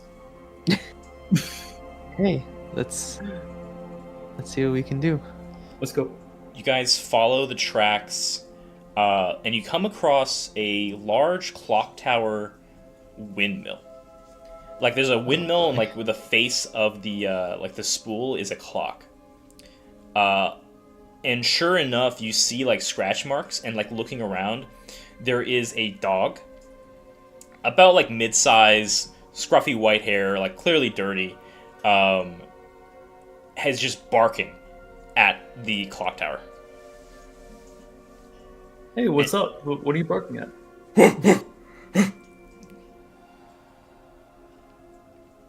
It looks Huh? to you, whines, and then starts like trying to claw its way onto the door and inside. Okay, it says something's inside. Okay, I trust you completely. I trust you completely. We have no reason to expect anything otherwise. Dude, true. how do you speak to these animals? You mean you can't? No. Oh, we gotta hurry. We gotta get Spoke to a inside. cockroach once. I'm sure he can speak dog. Ew. Gross. Wow. Okay. Can you ask us what's Ugh. inside, Isaac? Hey, what's inside? It keeps trying to like bark and whine. Someone important is inside. Oh. Is it dangerous? Is it dangerous? It keeps barking. Not at all. No danger. They're just stressed out. I mean, to get inside. That makes Okay. sense. Let's. I think we should still be on guard just in case. Sounds. I'm sure it all makes sense. I trust that animal with all my life. As you should. All right. So, like, how? What is the door here exactly? You guys, there is a door to the side that seems to lead into the clock tower. It's like a employees only government sort of thing. Easy enough to open and just like break into if you really need to. Okay. Let's go that way. You break it down, and you see the dog immediately rushes in and starts like digging in the corner a bit. As you kind of like look around, there's like it is like a windmill, and where there's like gears inside that kind of like function and rotate. However, there is also what looks to be a big door on the ground, like a trap door in a way, that the dog is like pointing to. It says we gotta open the door.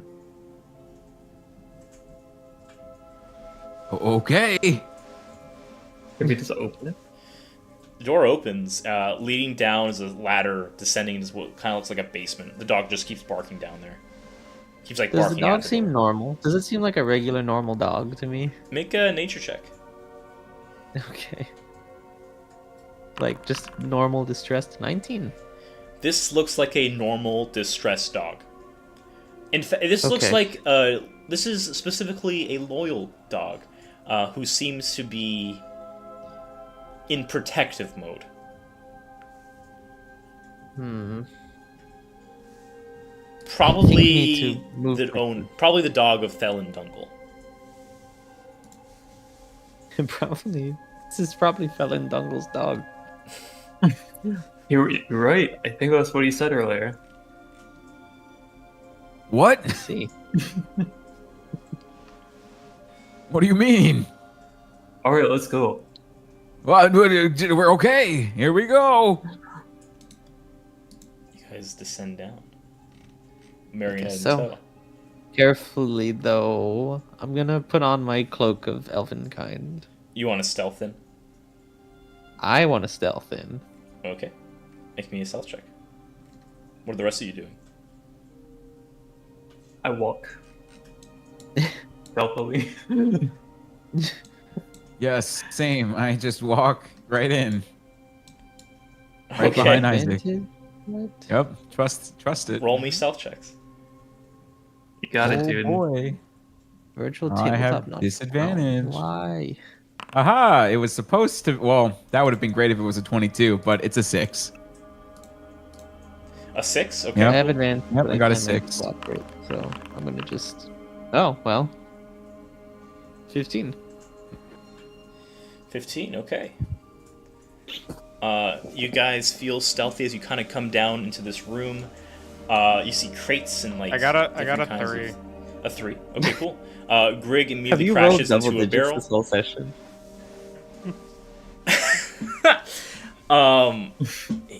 Grig immediately crashes into a barrel and breaks it Great. open. And you guys see what looks to be a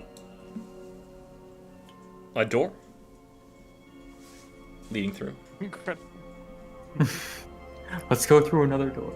Let's go. Next door. No problem.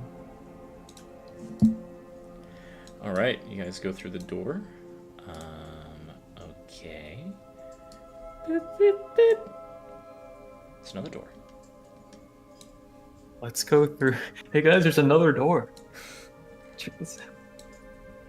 There can't be more doors. Is that Do we- Certus? wait. Is that what he looks like? Yeah. That's God damn me. Can we listen through the door for anything on the other side? Make a perception Here, check. Give it a shot. Yeah. 15. What languages can you speak? Oh god. I can speak Common, Druidic, Elvish, Sylvan. Listening through the door, you hear something like,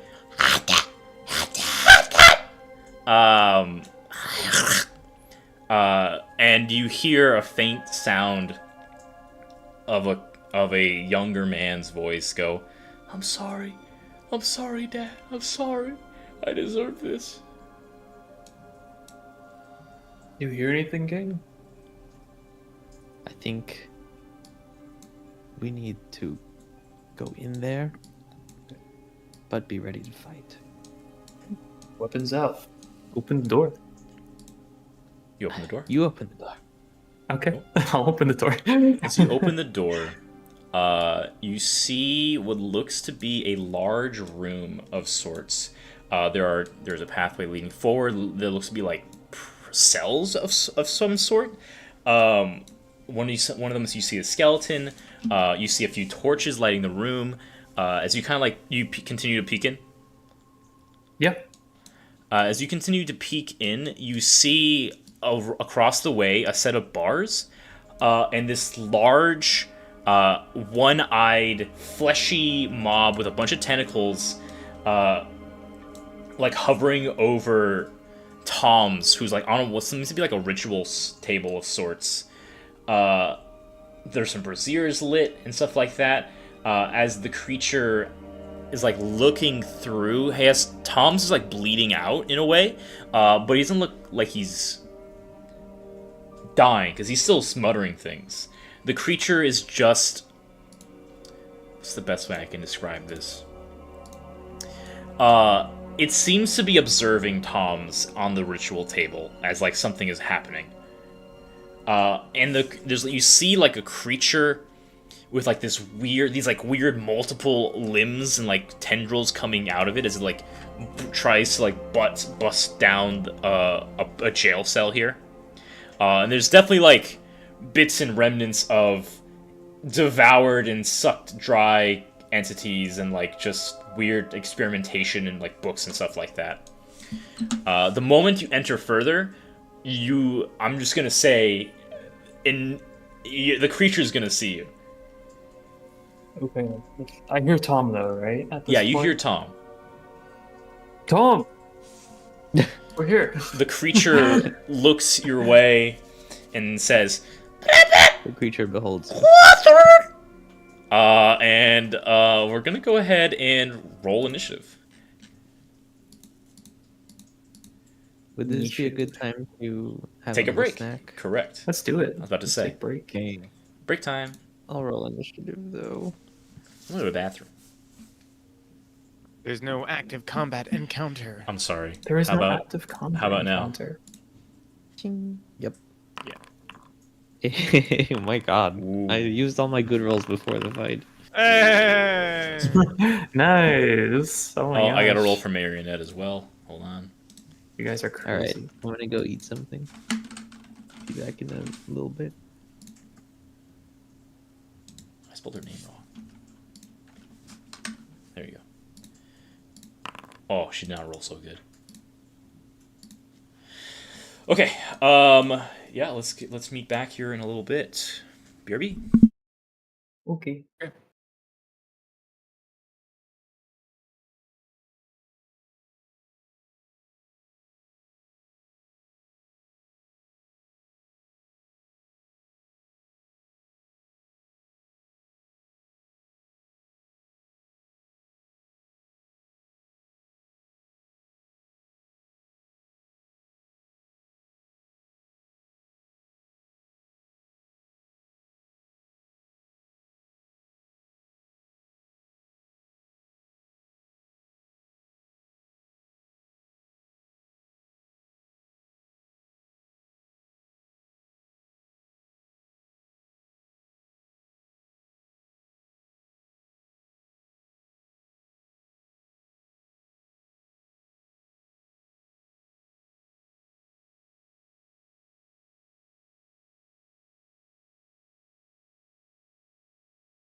Thank you, Solaris. Mm-hmm.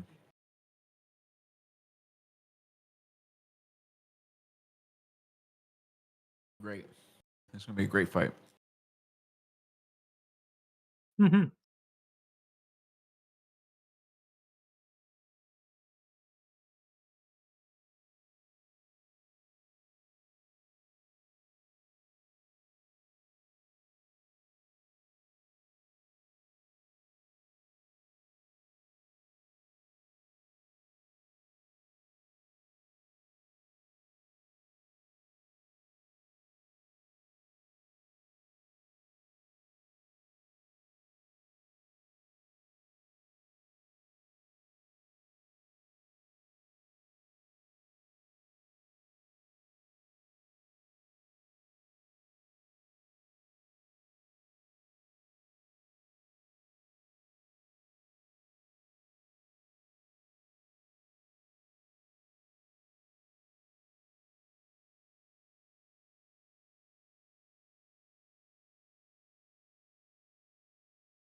Oh, I've returned.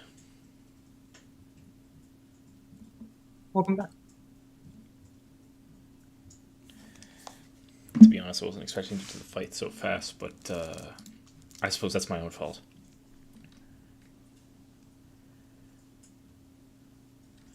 What languages does everyone speak? See, I have Common, Dominican, that's what I should say. Dominican. I have a typo. I wrote it in. Bad. Norcan, Old Tongue, yeah, sign language. Okay. Greg, are you there?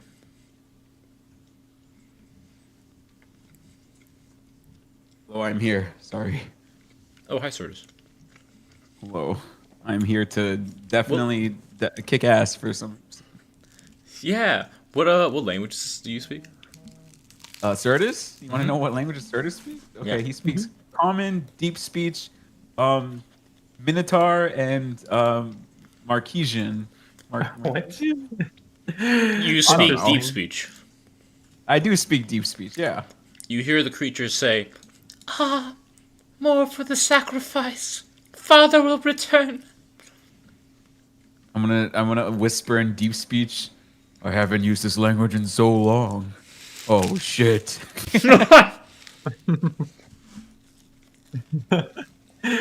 Oh my gosh. There, and then I kind of like look. Can I tell everybody just Yeah, real quick? that's fine. They're trying to summon their dad. Daddy? No, not that type of daddy. But I know what you're talking about. I'm hip. Ooh, you service. Maybe some cat claws. Oh, whoa. Ooh.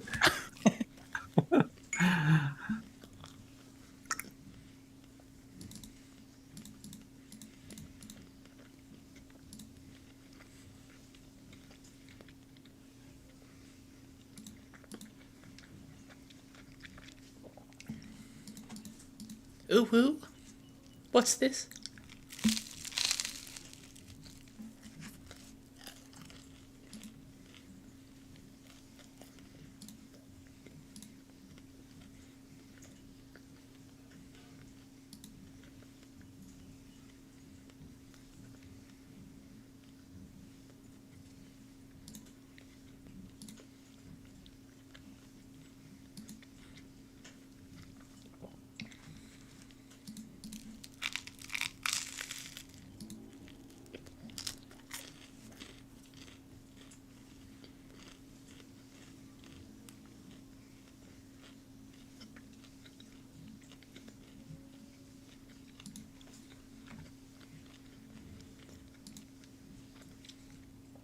I really need to eat. Damn.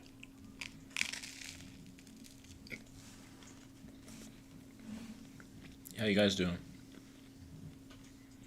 Good and good. You're doing good. Great. My internet. I need to figure it out. I need to go to Spectrum or something. Maybe it's the modem or router or something. I have no clue. So sorry to hear that, bro. It's only with like Discord. Like I can still stream videos and stuff perfectly fine. It's just like I guess I get these random ping spikes for no reason. It could just be Discord, honestly. No, like it happens when I like on games sometimes, like League or Okay, I see. yeah. So I'm not sure, but it's fine when I stream. You know, I don't understand why it Which is weird, cut yeah. out when I stream. You know. Yeah, maybe it's like download more than it is upload. That's so weird though. I don't know. Well, actually, when we can't hear you, can you still hear us just fine? No, what I do is I just unmute the stream and just listen to that, Oh, so I can hear. That's So that's clever. how I've been able to hear. I just like okay, well, the stream is still going. I just can't That's hear true. on Discord. yeah. Yeah, so that's why I can like type to you at least. Clever Like, man. it's only voice chat too. I can still type. Yeah, that is kind of weird. I don't know. Yeah. Yeah, so definitely kind of weird. Kind of sus. Yeah, very sus. Who else is back? Rick? Guess not. Looking for his granddad, IRL. You guys are excited to fight whatever the hell. He's looking for his granddad Ariel. I just got that. That's funny. You guys excited to fight this thing? These things? Excited to What is fight it? this thing. I'm just gonna reveal a map. Bam. The things at Oh, the he's bars. cute. Look at that little big eye. He's just so shy. Look at him. He just wants his daddy. Where is my dad? You see, one of his limbs is missing. It's probably just like the Beholder version of Tom. They both want their dad back. Father? He is Tom's, actually. Knew it. Knew it.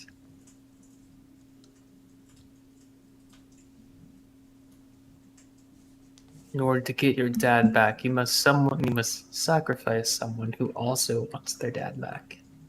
You figured it out. I didn't even I'm have a to tell you. genius. Well, so you didn't have to. Congratulations. Anything to minimize you talking as much as possible, I'll be sure to do. Oh, Congratulations. you hear that, Harry boy? You have your dad.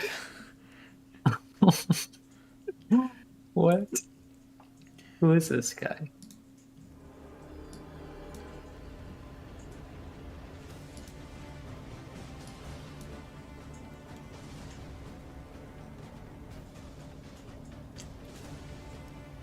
You're just some normal dude right now, Isaac. BT dubs. Yep.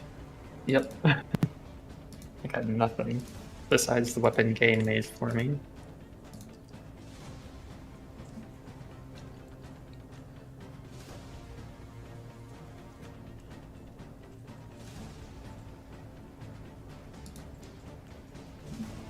So this right here are like iron bars.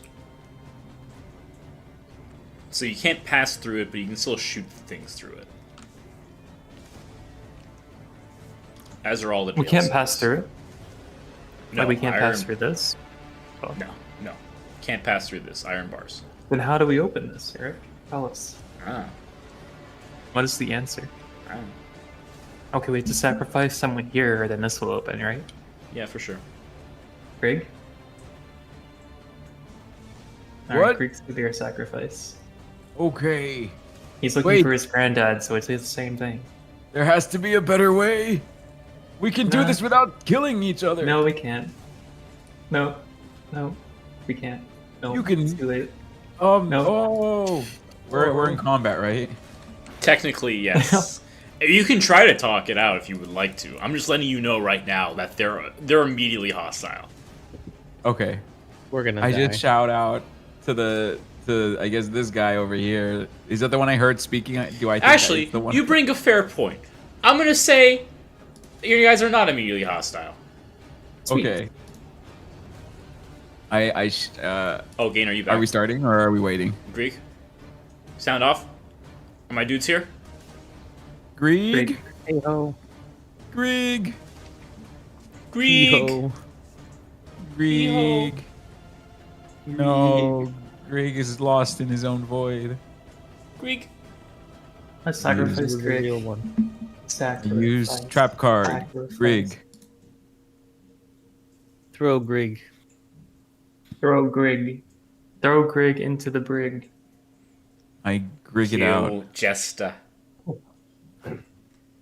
Eric's already driving 2 PCs. Why not give him another one? Lamau. Actually, Eric, why don't you just like play this whole scene out just by yourself? You can. control Oh, okay. Yes, Yeah, we dude. can watch you have a Uh, little fun storytelling. Greek Sorry, runs. I was on the phone with my brother. Oh, that's fine. Grig runs That's directly into the bars and dies. Yes! Oh, DM wins. No, Grig would never do that. Yeah. DM wins. Grig would throw a fireball before anything. That's true, that's true. Greg, throw a fireball. Throw a fireball. Do it. Kill Do it right Jesta. now. Kill Jesta. Okay. We're not in combat yet. You guys are not in combat. You see this thing says which only Sir is here hears as Yes, more sacrifices for the name of our father.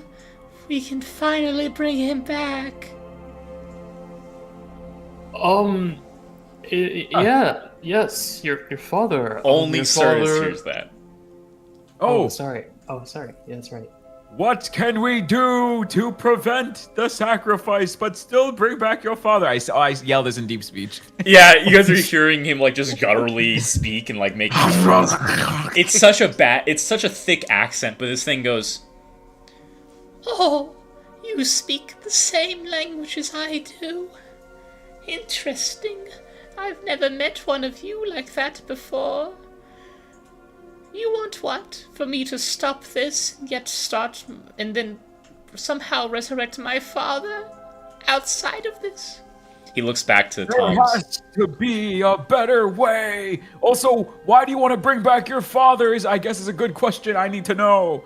Oh, but this young man here is so willing for death. It seemed perfect. Oh, we want to know about our father, Mizian.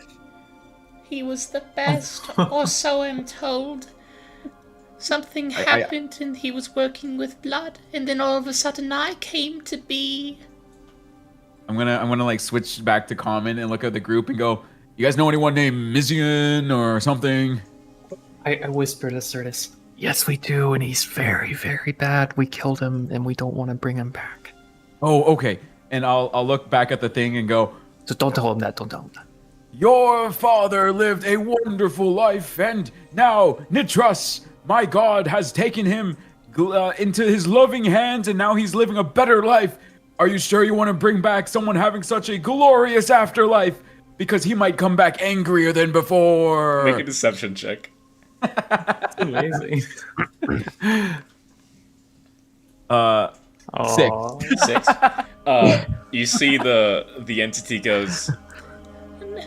My father hated Nitras. have- I'm sure he's burning in hell right now. I have inspiration. Oh yeah, go ahead if you want to reroll. Hey! He's burning in hell right now as we speak. I'm certain that he would love to be back so he can continue his research and give me a hug. Can I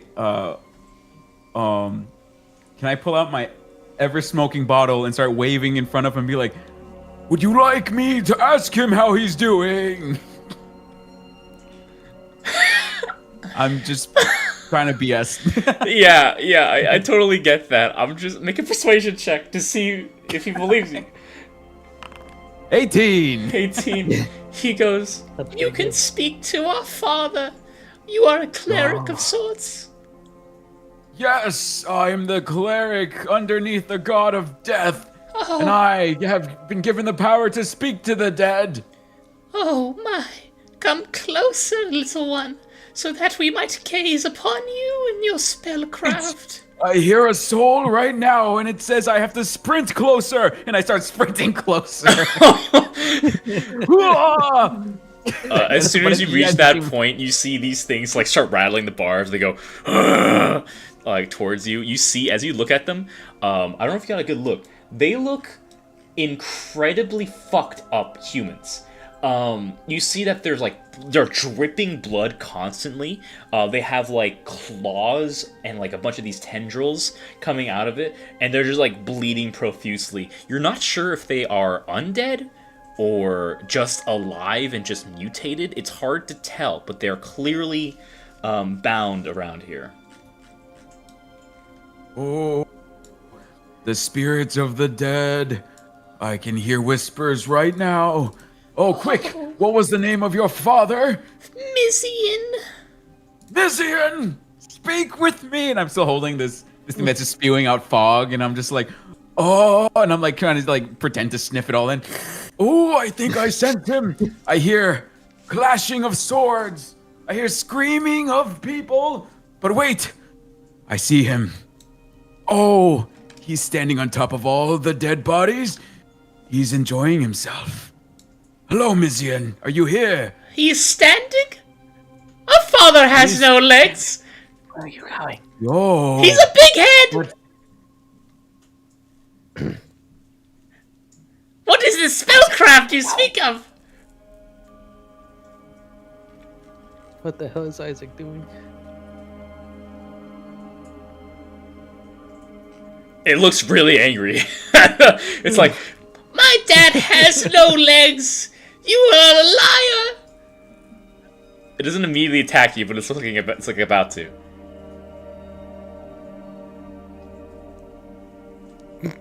Certus? Oh no, Certus disconnected. Oh no. What? Yeah, That's an internet's interesting stinky. strategy. We'll wait. Come back to You know, us, Greg, Certus. this guy is insane. We could just leave. The guy's in pain? Okay, I'm back. This guy is insane. Okay. As he says his father doesn't have legs and he's standing there, be like, no wonder the man standing didn't respond. Oh, he's smiling. Oh my god, he got blasted! He got blasted into smithereens, and now I see a big spherical monster floating. Perhaps that's your father? Oh, I'm gonna use prestidigitation to make an image of Mizian, very faint and ghosty. I kind Okay. of like open my eyes a little bit and be like, oh yes, I think he's manifesting a little bit right now. Grig make a deception check, and Certus make a deception check. Deception. Okay, I will roll 18. it in D&D Beyond. 7. An 18, 7. You see that it looks to the illusion, and goes, Father Mizian, how interesting that you can appear before me like this. Tell me, do you love me?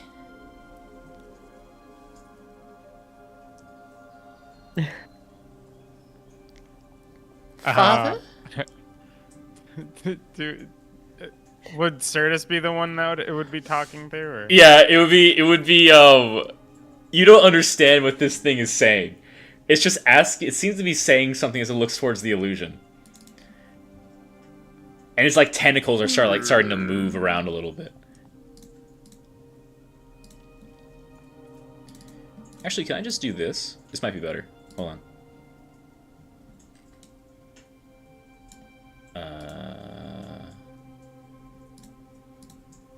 Is that better? So you can see more clearly what it is.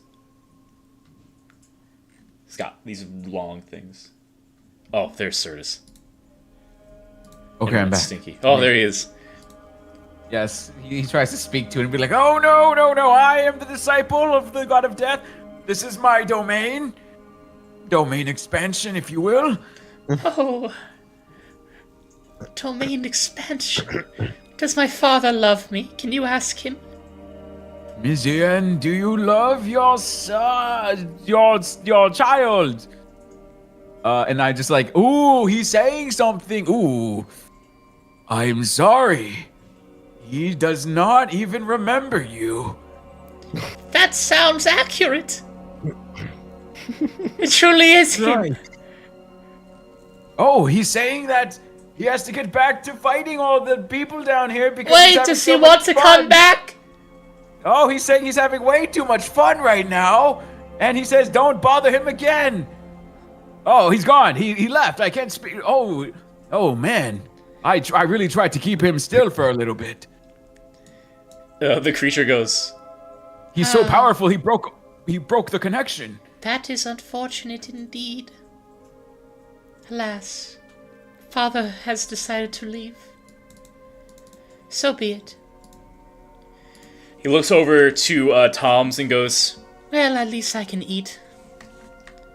and starts to wrap its tentacle around Tom's now that the ritual has stopped.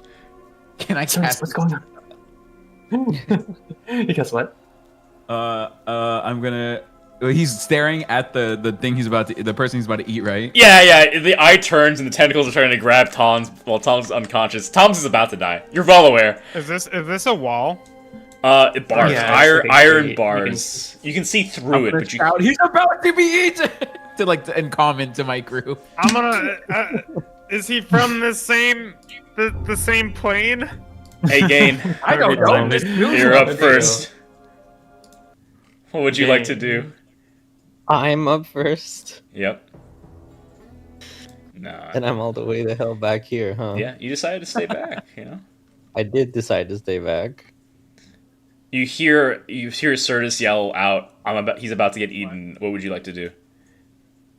I am going to check the range on this spell. Okay. Okay. Cool. I'm gonna pull up my tape measure. Yeah. That's okay. Uh-huh. I'm gonna run out there.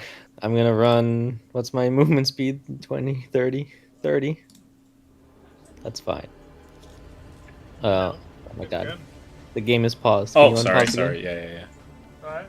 1, 2, 3, 4. That's good enough. Whatever. I'm gonna cast web, centered on both of them. Okay. Just like fill this whole chamber with spidery webs right now, ASAP. Spidery webs. What's the I don't radius? know why D&D Beyond isn't connecting today. It's a 20-foot cube. 20-foot cube. Okay, hold on. I'd love just, to like- show you the spell so that you know. Where the hell No, is no, it? no, I got you. I got you.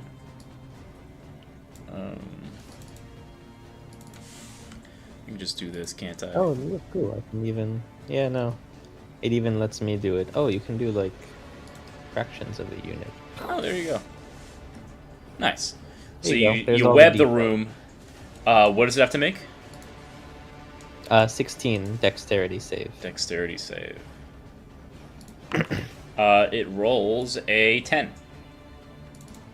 Hell yeah. It is considered restrained.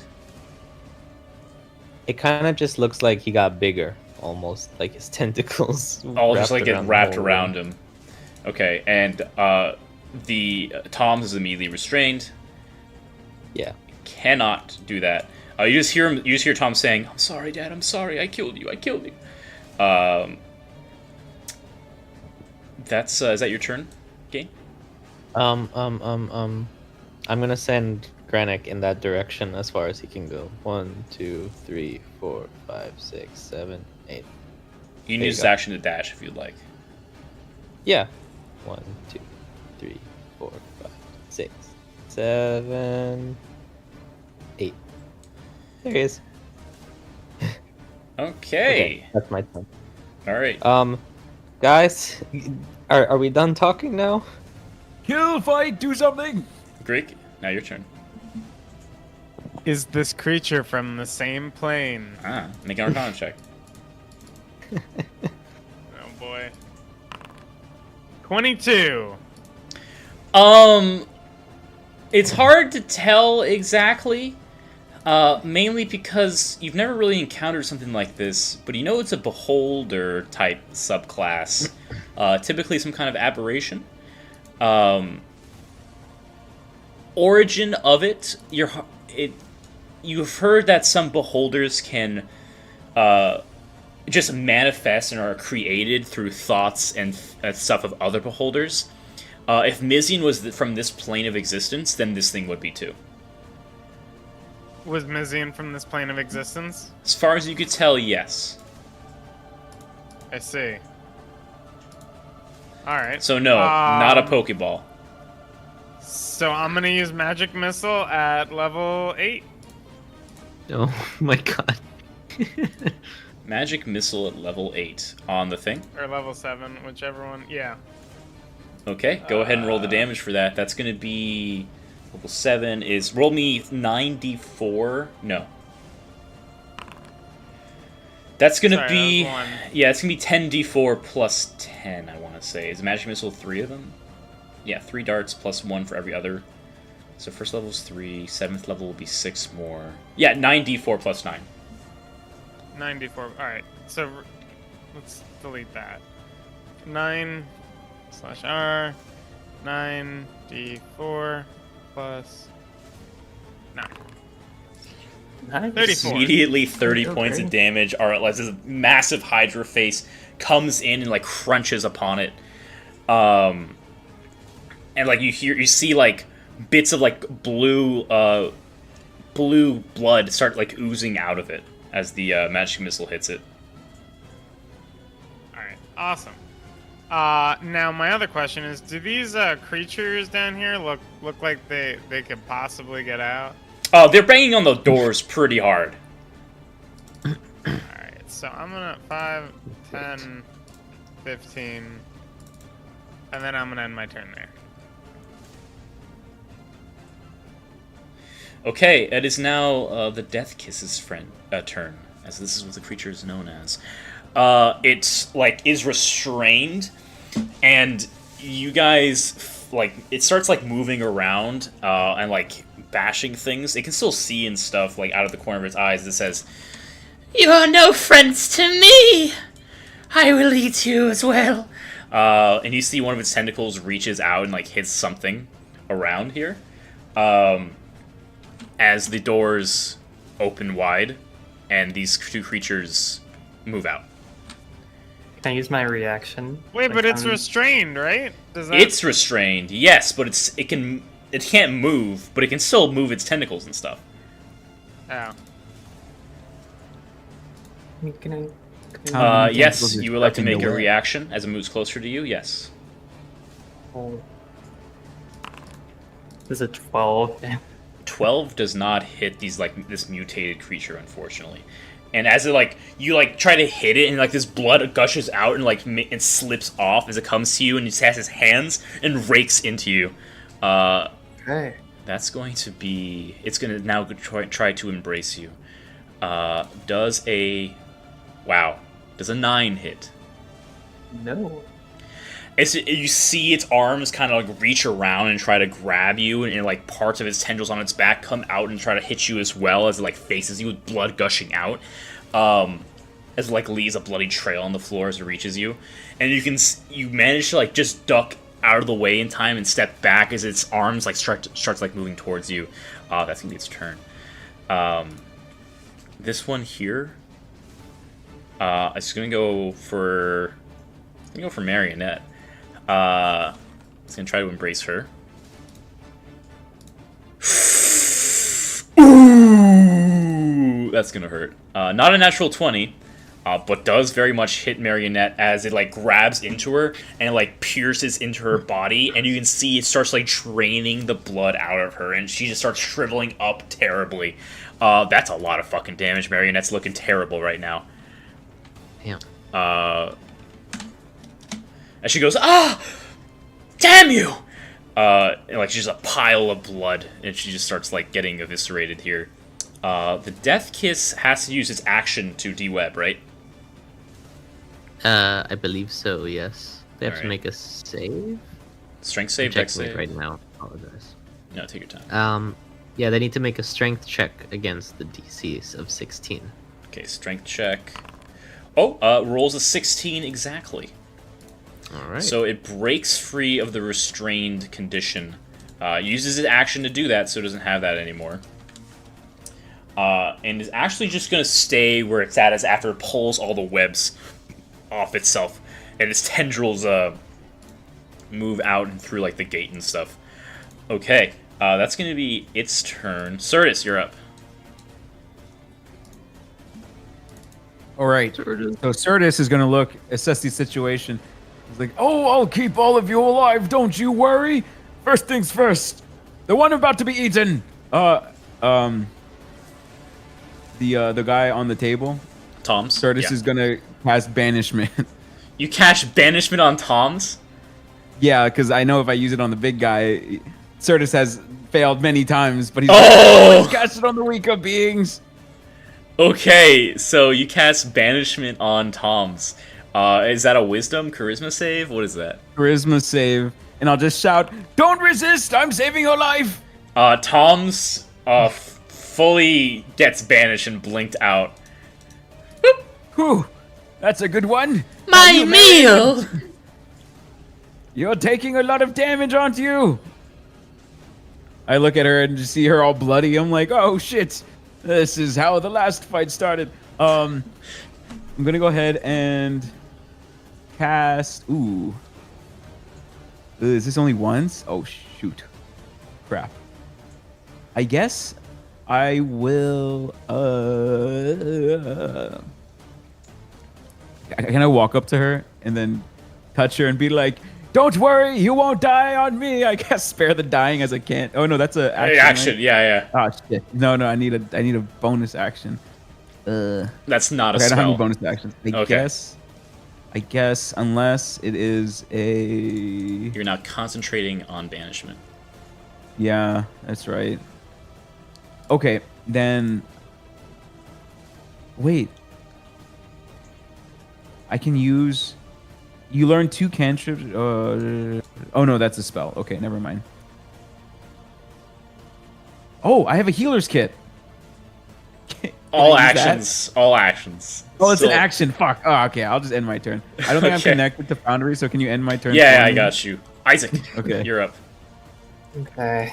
This isn't the brightest move, but I'm going to go ahead and not disengage, but I'm just going to try to move away. Its arm spike tries to hit you. It's a 12 to hit. My god, it's rolling like ass.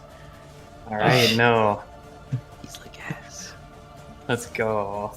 And I'm going to swing at the one that's attacking Marionette. I'll try 11 again. Does not hit. Does 16 hit? 16 hits. Okay, so we're gonna do this. I'm going to first. Let's see.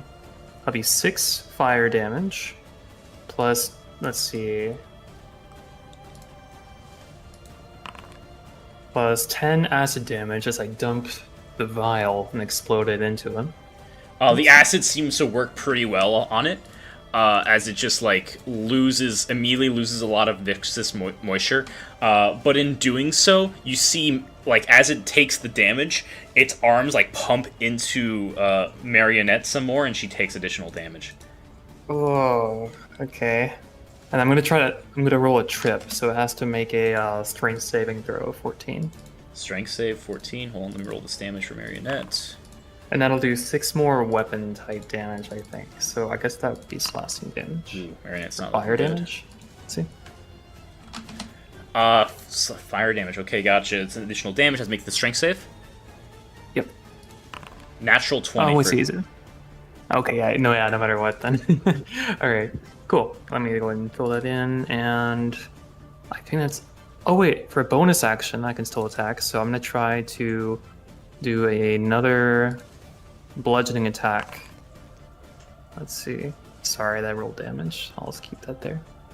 It was, what is the attack? Is it It's the same. It's the same. Yeah. Okay. I haven't used it ever.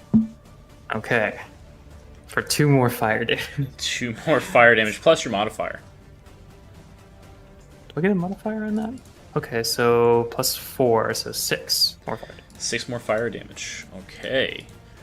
It loses some more health and starts like looking like bloodied, like burnt, crisp, and like acid coming off of it. It's still like like screeching. Marionette takes some more damage, unfortunately. So that's gonna go ahead and be another. Oh, that was a low roll. She is still up. You see, as like it does that, Marionette like feels all her her insides and stuff like that be destroyed. However, she is a vampire, so at the start of her turn, she regains some health. After that, she goes, "Damn you!" And is going to switch. Hold on. As you see, she turns into like a true vampire form. Oh, sweet. And as she does that, she's gonna go ahead and... Ooh, what can she do here? I think she's gonna try to get out of the grapple. And you see that she immediately transforms into mist with her action, and like gets out of the embrace of it, and she moves over and like through the bars. But she is currently mist. Interesting. Okay. That's gonna be her turn. Gain, you're up. I'm gonna look at my new hammer and look at this creature in front of me, Yep. and I'm gonna start inventing, if you know what I'm Oh, saying. okay. 3, 4, 5, 6. Yeah. Can I just lay into this guy? with Yeah, the go hammer? for it. He All looks the like a all good fire thing to hammer. test it out on. D&D Beyond still doesn't want to connect to Foundry. That's fine. That's fine. You can just roll and let me know. I rolled a 16 to hit, 16 will hit. and that'll do 9 bludgeoning and 3 fire damage, Okay. which actually is pretty low. That's pretty low. Yeah, I was gonna say. As it swings into it, it like screeches out as like more blood gushes out.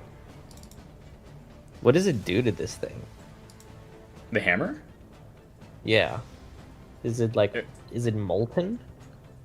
Yeah, you see. So as you hit the hammer, like sparks of fire, like fresh from the forge, happens as you see like the hammer itself almost turns like molten, like that, and it, like hits him with it. Yeah. Okay, I'll take that. And I can attack twice. Yeah. Yeah. I'm gonna go again. I'm going to. Wow, 27 to hit, That'll hit. and that'll be 10 bludgeoning and 9 fire.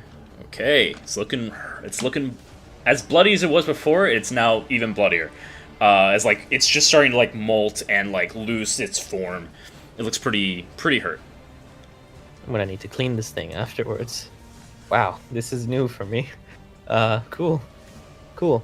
I'm going to just have Kranich sort of stand guard here. I want him to like ready a bite if anything.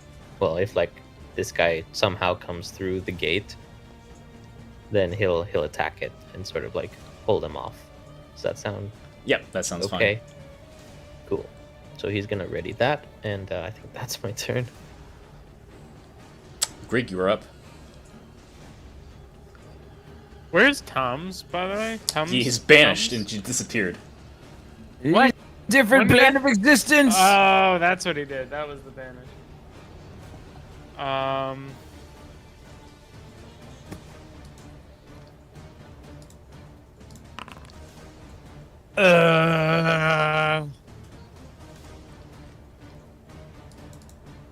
All right, I'm gonna use Tasha's Mind Whip on both of the enemies. Okay, which enemies? There are three right now. Can I use it like that?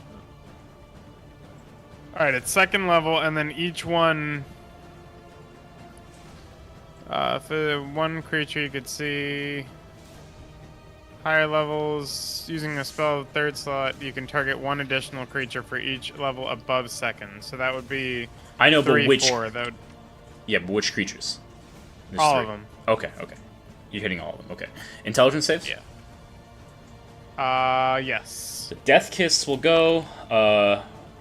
Rolls of 13. The top mutant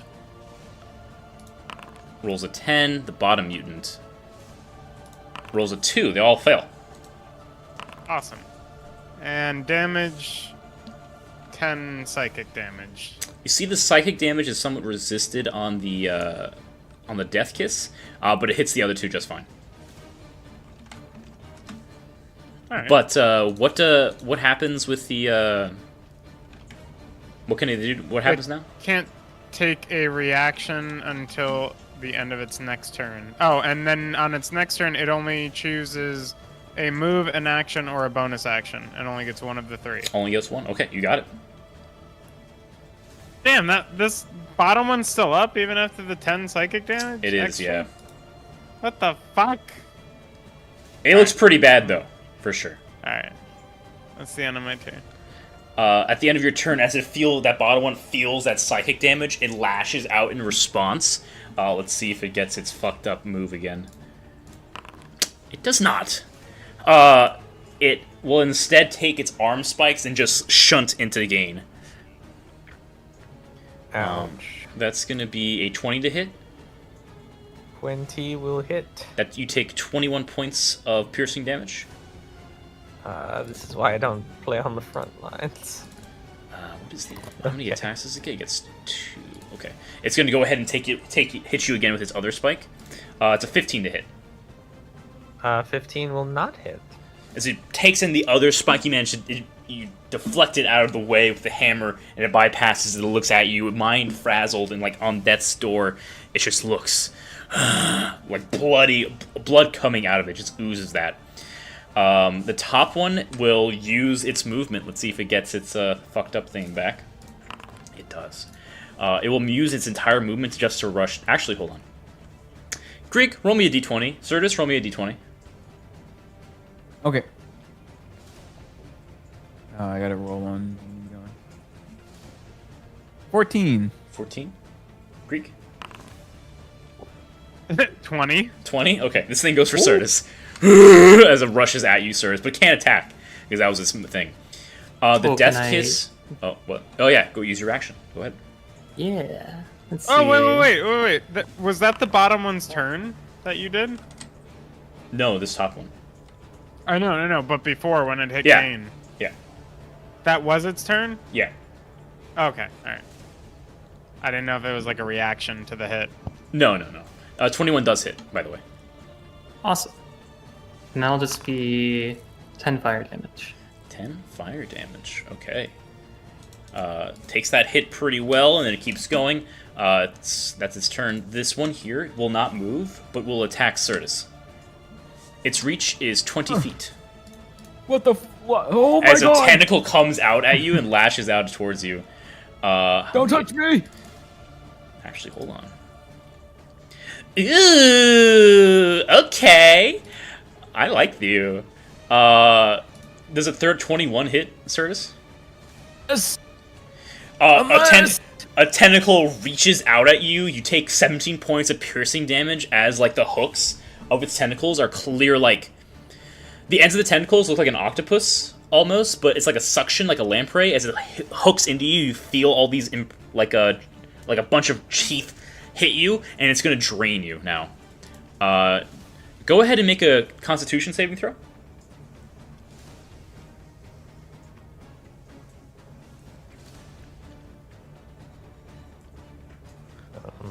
Certus. 10.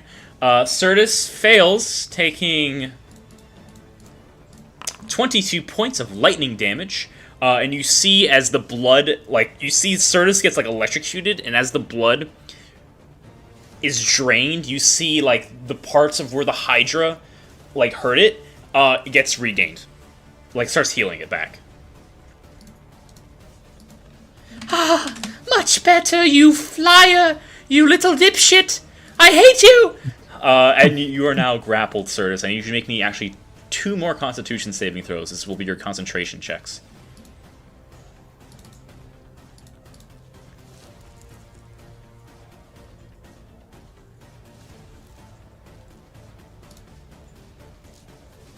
Two and 10. 2 and 10. You lose concentration, and Ooh. the homie Tom's is brought back. You see one last tentacle whips out, and it will hit Kranich. Oh. That's going to be a natural 1 to Kranich. It takes it out, but then Kranich has no clear openings for the jaws to hit on, so it deflects it back, and it looks puzzled. You are not flesh! I don't like that. That's going to be its turn. Certus, you're up. Oh yeah. You are grappled currently in his hands. This wouldn't be the first time an old man like me has been fucked up. What is I'm gonna go ahead and Yeah, what does that mean? don't worry, team. I'll keep us standing. Okay, wait. Hold on. How many more dice do I roll here? 1, 2, 17 plus. Oh wait, I rolled the wrong dice. 17 plus 6, 22. Okay, everyone on my team, I'm gonna cast Mass Healing Word at level 5. You all gain 23 HP back. Jesus Including Christ.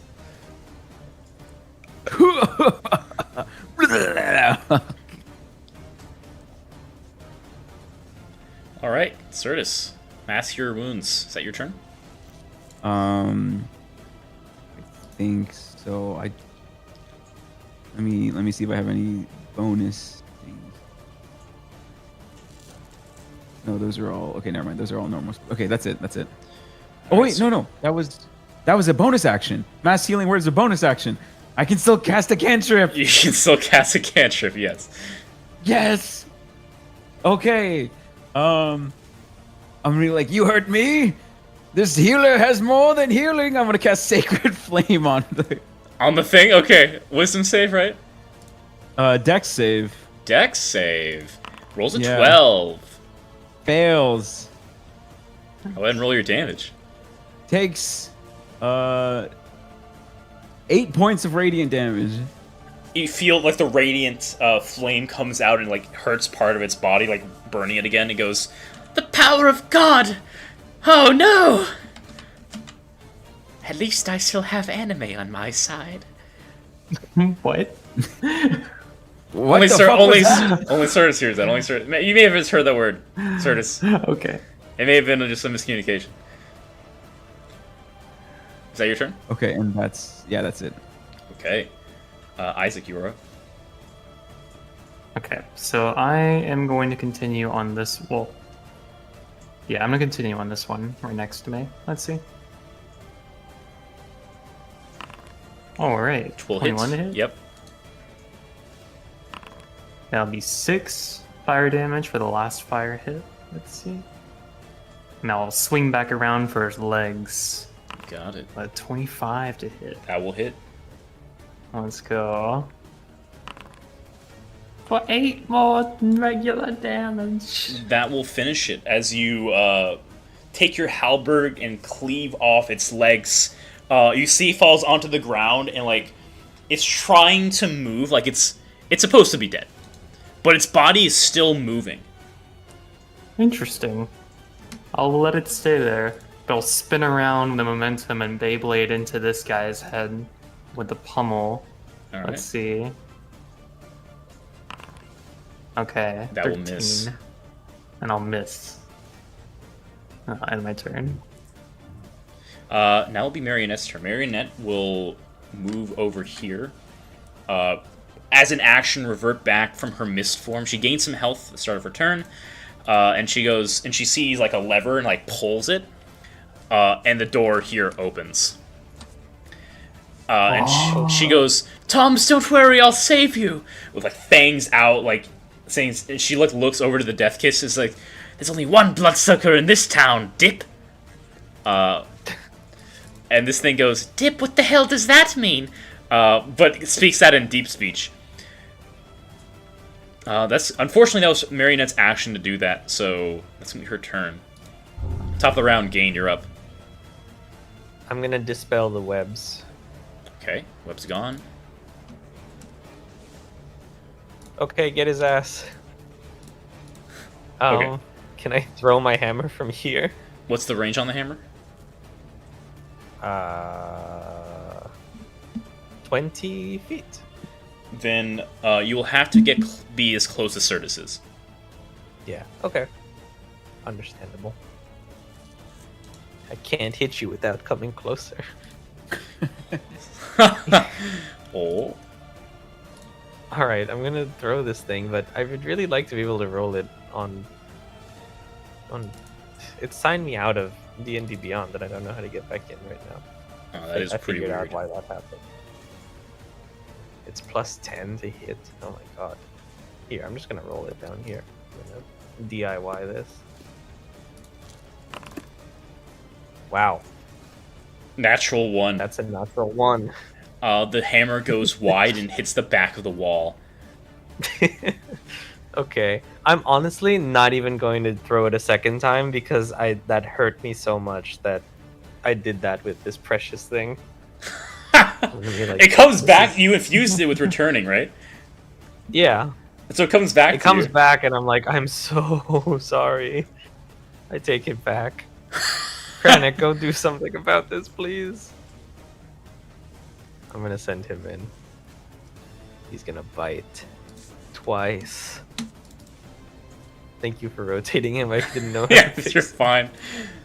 it. Okay, how do I make him do this? I can't do anything in Foundry directly. This sucks. I'm sorry. I got it. No, you're good. I You're got good. it. I got it. There we go. 19 to hit. You hit Tom For a Winsmith. whopping- What? I don't. It tells me this is so weird. Oh, because you're targeting both of them. That's why. I don't know why I'm targeting. That's them. fine. I It don't doesn't know how matter. to It doesn't target matter. You're them. good. Just roll with 19 it. for 3 points of force damage. As the force damage hits into it, good point to note here. Kranich does force damage. You guys see that it has like this spilling, oozing blood out of its body. And you can see as it hits the floor, you see little crackles of electricity.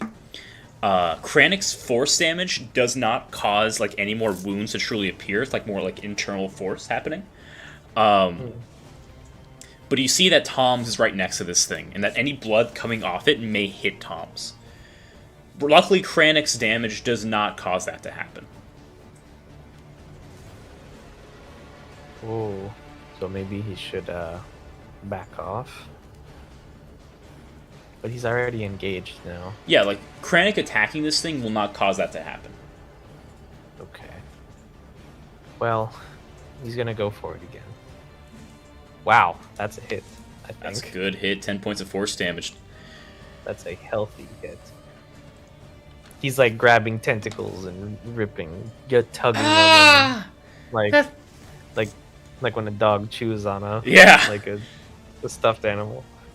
Yeah, for sure. Alrighty, Gain, is that your turn? Yeah, get his ass. Yeah, and he's gonna ready a deflection if this thing tries to attack someone else, obviously. And that's good. Gain is like nursing the hammer. She's like inspecting it for scratches. You got it. Alright, Greek, it's your turn. Now, would I be able to deduce whether or not this lightning effect would still happen if the blood were to, say, be frozen? Make an Arcana check. It's gonna be like a 1. That's 17. 17. What you could deduce is that whatever blood that is will cause lightning. It seems that only when it's hit with piercing or slashing damage will it cause that. I see. Fuck. Well. Alright. You know what? Fuck it. I'm going to... How much damage is that? 5d6? That's not crazy, but neither is 5d10.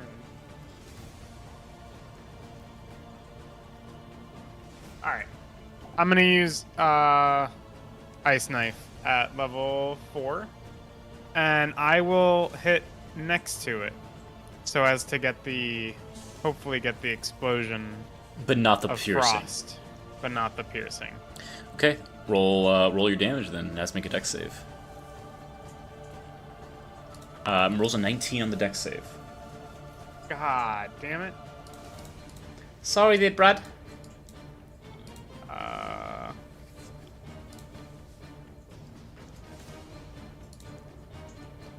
Jesus Wow. Christ. That was such good damage, too. 24 points of cold damage reduced to 12. You got it. As it goes, it looks like the frost like hitting it pretty well for sure. Like it doesn't seem like it's vulnerable to it, but it's taking the damage. It's not nothing would be resistant. vulnerable to it. Lamau. Oh, well, nothing would be resistant. Sorry. Anyway, that's That's my true. turn. That's true. Greek, one point of note: you see the body here moving. Start at the start of the turn here. Let me make a roll. Okay. This one here, they're no longer under the effects of Tasha's Mind Whip, right? No, it's just one turn. This one's going to go ahead and try to embrace Isaac. That's the wrong one. Here we go. Does a 19 hit you, Isaac? Yes. Okay. You take 20 points of piercing damage. Okay. And... Oh, I'm sorry. 23 points of piercing damage. And 16 points of psychic damage. Okay.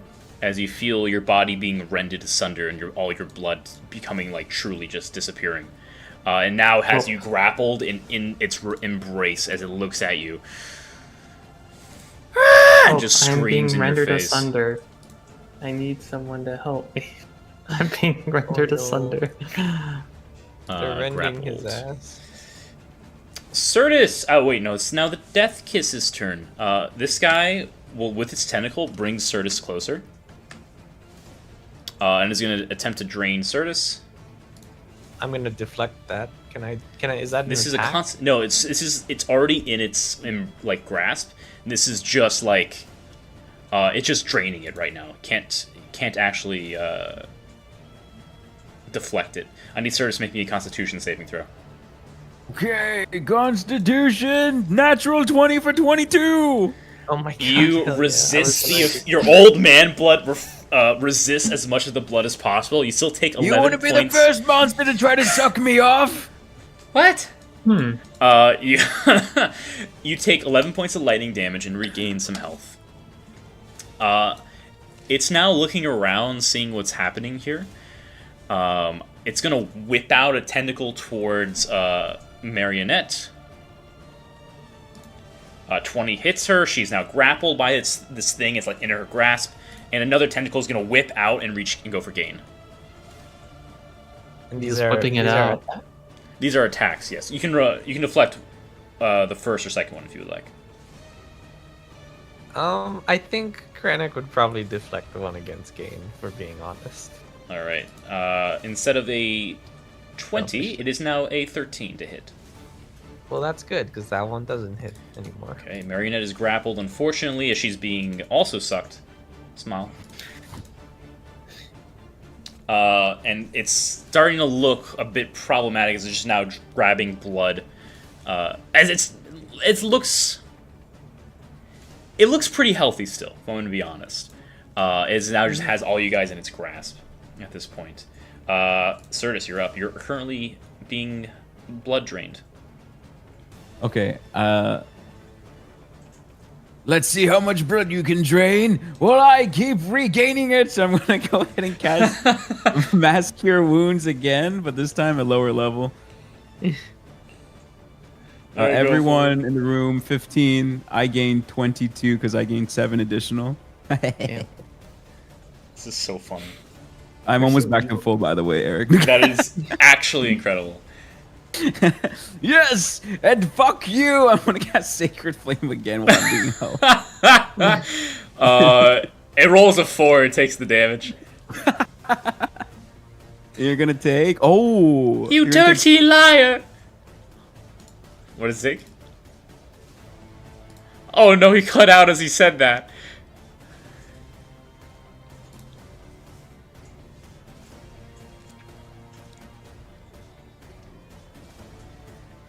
Alright, we'll get back to that. I think that's Certus' turn, though. Isaac, you're up. Okay. I'm going to continue engaging with this guy. Someone of my own level. Let's see. A 16. 16 will hit. Okay. That'll be 7 slashing damage. It's as a reaction, it's like claws sink deeper into you. You take another 20 points of psychic damage. Cool. I'm gonna hit him again. Okay. Alright, let's go. Natural 20. 27. Natural Oh 20, my God. okay. Roll your damage. I have no divine smite, so let's just see. Okay, 9 plus another die would be 10, so 19. 19 points of damage. You got it. You Alright. start shinking away into it. It's starting to lose like parts of its body, and like blood just spraying all over you. But it still has you in its embrace, unfortunately. I'm gonna pummel the fuck out of it. Hold on. Let's see, 18. 18 will hit. Okay, and then this one was a, let's see, 1d4 plus 4. Alright, for 7 more damage. Okay. It's starting to look a little rough. Is that your turn, Let's Isaac? go. Okay. You got it. Marionette's kind of very far from it. She can't really do much, but she's going to try to, like, break out of the grapple. Because that's pretty much all she can do, unfortunately. What is it? 18. Yeah, she can't do anything else. She's too far from it. That's going to be... Oh, yeah. She just breaks out of the tentacle, like, hurting it a little bit. And she just rushes over towards Tom's and tries to, like... she's going to pick him up, and with the rest of her movement, she's going to pull him away. Alright. That's me, Marionette's go. She, like, holds Tom's and says, I'm going to get you out of here. Gain, you're up. I'm looking at what I can do here. How does Isaac look? How does Bad. Isaac look? It looks bad. I'm gonna go Yeah, help really. Isaac. I'm gonna come up and attack this thing because I'm worried about Isaac, to be honest. Alright, go for it. Alright, I'm gonna try to roll the hammer twice. 14 to hit. Will not hit. Okay. Shh. The blood is just too much. 17 to That hit. will hit. All right, that'll hit. 1d4 plus 7 bludgeoning. Let's do Oh, that. I forgot. Sorry, You're hold supposed to be frightened. Oops. Whatever. on. Me? No, Isaac. Okay. I'm scared. Well, 10 bludgeoning damage 10 bludgeoning damage. You got it. plus 11 fire damage. Ooh. How do you want to do it? Ooh, I'm gonna like, I don't know. I'm gonna like, I want to get him off of Isaac specifically. I'm gonna like broadside straight into the chest, blast him away from Isaac. He falls to the ground as his chest like blasts him away. Brings like some of Isaac's blood with him as he falls to the ground. You can see like it's still moving, but it doesn't seem to be posing a threat right now. Are you all right? Yeah, barely. Thanks. If it wasn't for you. I'll see what I can do. Hold on. Okay, Kranich. I want him to. Can he like attack the tentacles that are holding Certus down? Yes, I'll say so. Go ahead and make me an attack roll. That's fine if it's harder or something. Yeah, it will be a Don't little do bit, it. but yeah, let's see. Ooh. 24 will 24 to hit. hit? Yeah. All right. I'll say you Let's do do that. 4 damage. You can try to sever it if you can keep on it and try to sever it, or you can just take that damage and it'll just break Certus out. I really just want to break him out right now. All right, Certus, you are broken out of the grapple. And then I'm gonna just go for another, just like center of mass attack after that. Yeah, go for it. Let's go. 19 to hit. That will hit. All right, 5 force damage. Not so bad. Not so bad. Okay, is that your turn again? How's he look? It looks pretty good actually. All right. He's healed a lot. I'm trying to figure out if I can do anything to help Isaac, but I don't have any actions left right now, so I'm gonna say no on that. So Okay. yeah, that's me.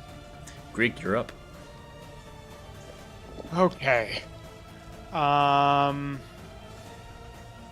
it take any of my turn to like look at this thing in front of me? Yeah, is it I'll say important? it would take an action to fully An inspect it. action? A whole Yes. ass action? Take an action. It's either really important or it's not important enough. Let's go with not important enough. All right, Okay. I'm gonna. Does Tom's look like he's close enough to still get splattered? Does not, so no. He's more than 5 feet away, so he should be fine. All right, ice knife again. Go for it. 26 26 will to hit. hit. Yep. Oh wait, I can re-roll that one. Wait, I can re-roll Roll a it. d6. 1d6. Another one. Great. So, Show you that the damage keeps 17 points of damage as it pierces into it. It yells out in pain, "Ow! I'm like a balloon." oh wait, and- it wasn't re-roll. It was sorry, I thought it was re-roll. It's you treat any one as a 2. Okay, so it'd be 13 then. Gotcha. Yeah, so it'd be 18 total. As it gets hurt, some blood splatters out onto Certus and Kranich. They both take 4 points of lightning damage. Ow. Alright, and then slash R1d4. A 3. What do I need for it? Is it a 4 or above? Yeah. Oh, for the slow, right. Yeah. Okay, is that your turn, Greek? That is my turn. It is now the Death Kiss's first turn, but before that... Ooh. No way. Ooh, there's no way! You guys watch as this one starts to get up again. This one starts to get up again, and the body on the table starts to get up. Oh. Can I have a reaction to the one on the table? No. Okay. However, as this is happening, undead in the sense that undead or really good at regenerating. You see that this guy moves over, like up and around Certus and Kranich. Normally, these guys would be, because it's hovering, it can fly. As this happens, it doesn't allow them to fully get up as tentacles lash out at these two here, at each three of them. And you see, as the tentacles lash out, the sheer amount of blood that has been spilled, it starts to like suck all the blood dry as much as it can. And you see that this one stops moving again, and this one stops moving again. This one just got up, so it's pretty much fine. But as it regenerates, you see that like its tentacles become like more lightning focused, and like lightning just fully entrances its body, and has regains quite a bit of health. But now this Death Kiss is now supercharged. This sucks. That's gonna be its turn though. Mizian. Oh, Mizian was way worse. Certus, you're up. Certus, hit the lever! Hit the lever!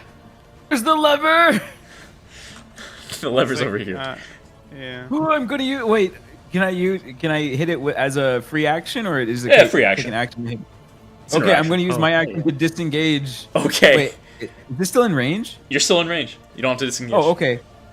The lever, of course. Magic can't beat this thing. Certus like runs over, presses the lever. That's a really smart idea. I'm gonna say it has to make a dexterity saving though to try to get out of the way, or it's gonna be stuck in the pillars and restrained completely. Not It impaled and rolls squished a and dies 6 dexterity. The pillars, rather the bars, hit into it, piercing into it. It takes Gain and Kranich take 5 points of lightning damage, as like it gets crushed in and is currently restrained as it's electrified, and it's not going to be able to get out. You have trapped it. Excellent. Hell Now for my yeah. finishing move. Okay. I don't have one. I'm going to cast. I look over at Oh, you young fellow over there! You look like shit. Yeah. Yeah. I know. That's it. That's it. You just look Okay.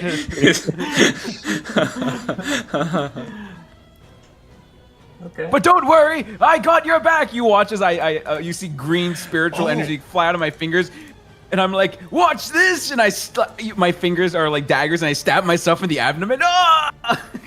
Jeez. I'm gonna cast life transference. Oh my god.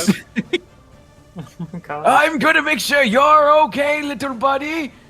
Oh, thank You're you. gonna gain wait, what is this? Okay, you're gonna gain twice the necrotic damage. It's necrotic damage to you. Right, so you're gonna gain 13. It's however much damage you took times 2 that they heal. Oh, times 2.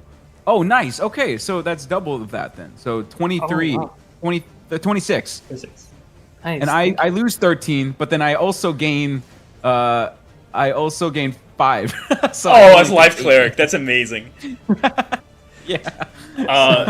You're right with the mass heal word. Sorry, I completely forgot that message. You guys see as Tom's like starts to gain consciousness again and looks to see what's happening as you guys are like fighting. He's like Marionette's holding him, and he goes, "No, wait, let him kill me. I deserve it." It's okay. That's For my a- bonus action, I point at the young man and goes, "Shut the fuck up! You have a lot to live for." All right. Okay. Alright, is that your turn, Certus? Yeah, that's my turn. Isaac, you were up. Oh, you're not grappled anymore because that thing went down. You're gonna give up so easily? The body Your life stopped hasn't moving. even begun. But- What about your mom? Who's gonna be there for her if you're gone? And I'm gonna cast Armor of Agathis, and I'm going to approach this Ho ho. You're gonna take an attack of op. 11 to hit, misses. All right. And then I'm just going to stare at him. I'm gonna poke him. Attack me! poke him. I couldn't see him. Wait, I thought you were gonna attack him. Oh, I can't. These are already casted. Oh, okay. Marionette holds Tom and says, "Tom, stop. Stay here. We'll take care of the rest." Unfortunately, Tom's is in the thing's range, so Marionette is going to move over, take out her claws, and just start ripping. Like, she's gonna start ripping off tentacles. Nice. So she has 9 right now, and she's gonna attempt to remove as many as possible. Before that happens, though, let me double check something real quick. Okay.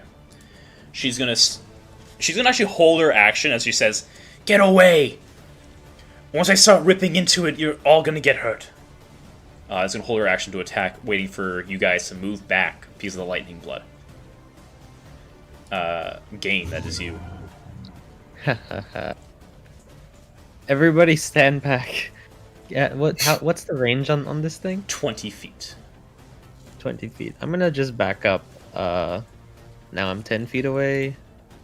Now I'm 15 Is feet that away. the route you wanted to take? Because you would be... Oh, wait, it used its reaction already. It's fine. Never mind. Keep going.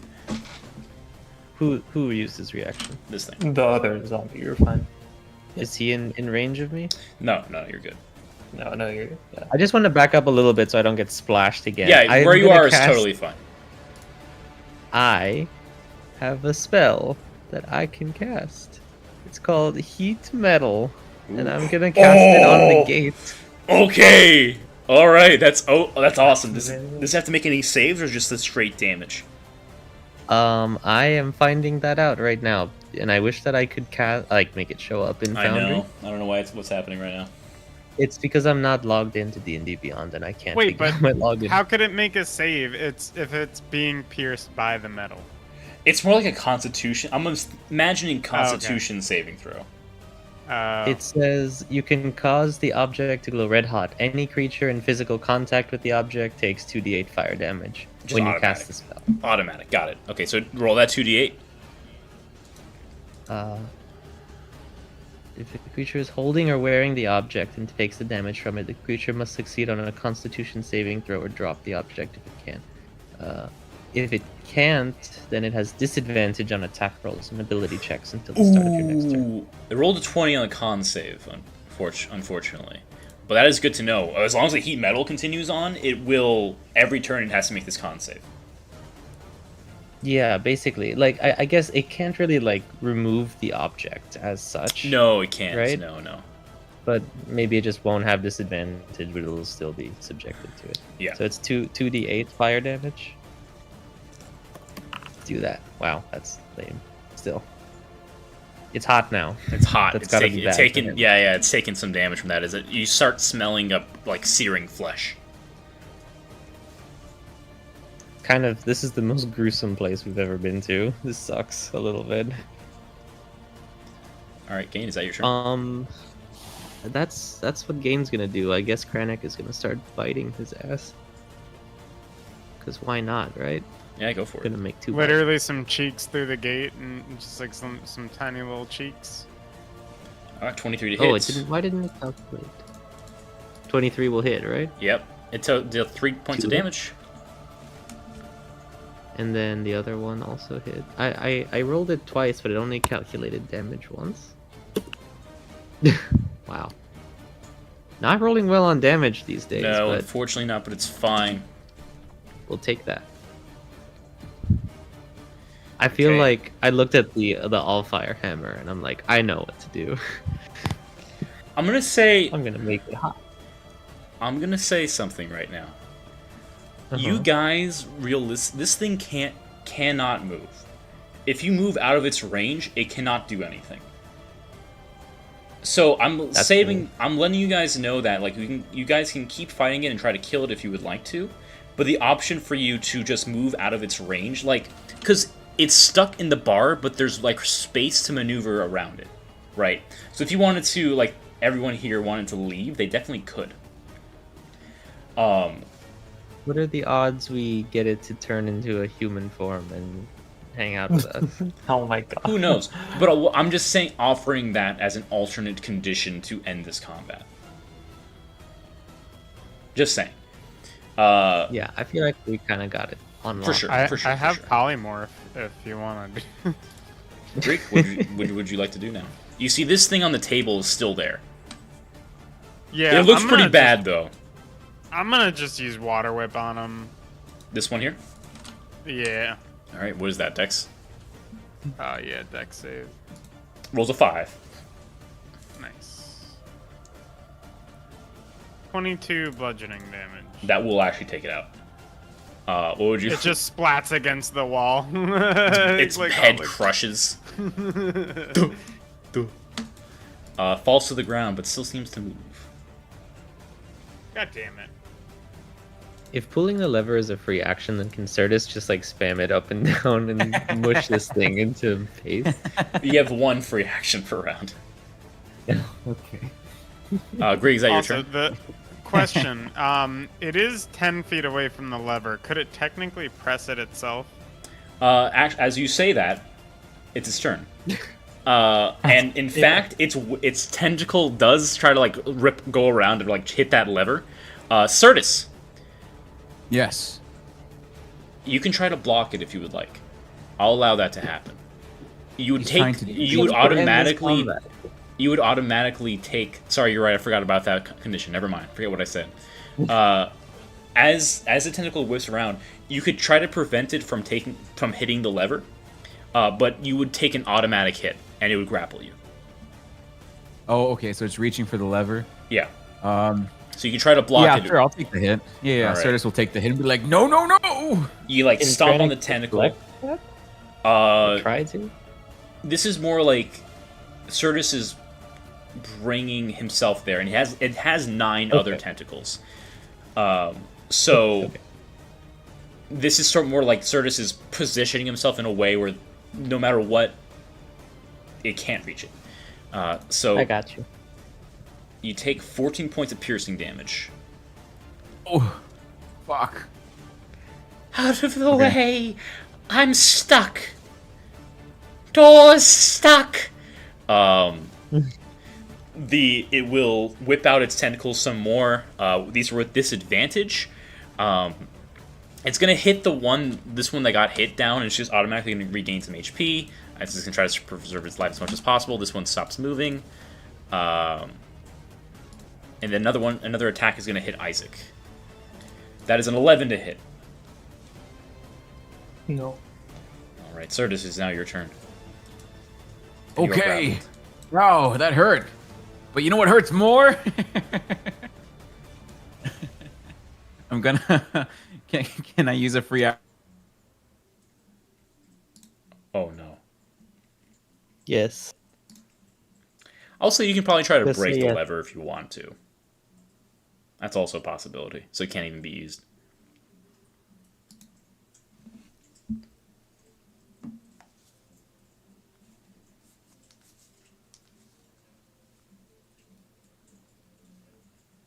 Oh, buddy. Oh, where did the music go? I missed that guy. Yeah, so I have a question. What's If your I question? like used entangle while he's like down there, would that like It wouldn't. It Grab. would increase his disadvantage, I would say. Like, if you use Entangle while he's down there and he fails to save, he would be entangled by the vines as well. Which means if the lever goes up, he would still be restrained. But he could break out of that one. Oh, okay, okay. I'm You back. could try to- okay. oh, hello. Oh. Hello. Is it still my turn or? Yeah, it's still your turn. What would you like to do? I will say you could try to break the lever if you wanted to, so he could stop. So that way, like, if Oh, the so he lever's can't reach for broken, it? it can't be used. Sure. What's the difficulty of breaking this lever? I'm gonna say on a 15 or higher, it has a damage threshold of 15. A damage threshold of 15. You have to Okay. hit it with at Ooh. least 15 damage, and then it will break. Okay, I can't do that in one turn. I don't do that much damage. So instead, I will. How's everyone looking? Pretty okay.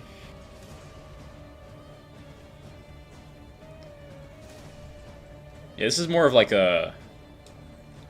This has Yep, turned into a different type of fight at this point. Greg hasn't been touched. And Grig can't be touched as long as this thing is restrained. There you go. What a great idea I had.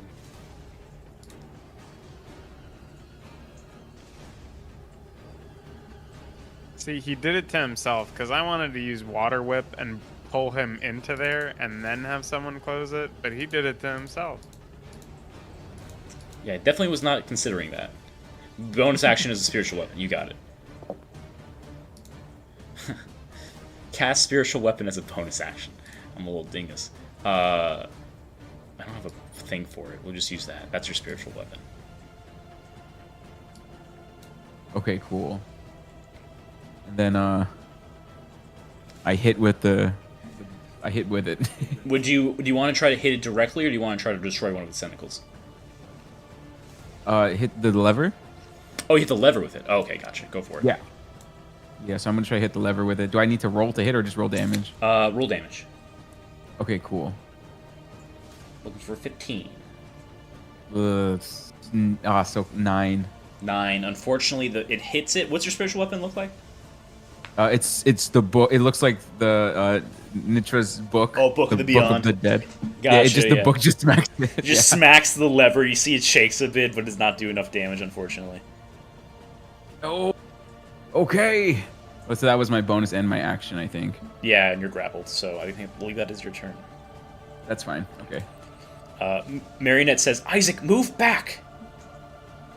All right. First, I'm going to hit it though. So- Okay, All right, 19 to hit. that will hit. All right, let's try cutting off some tentacles for 10 slashing damage. Are you aiming for a tentacle, or are you aiming for the body? Tentacle. 19 will hit the tentacle, luckily.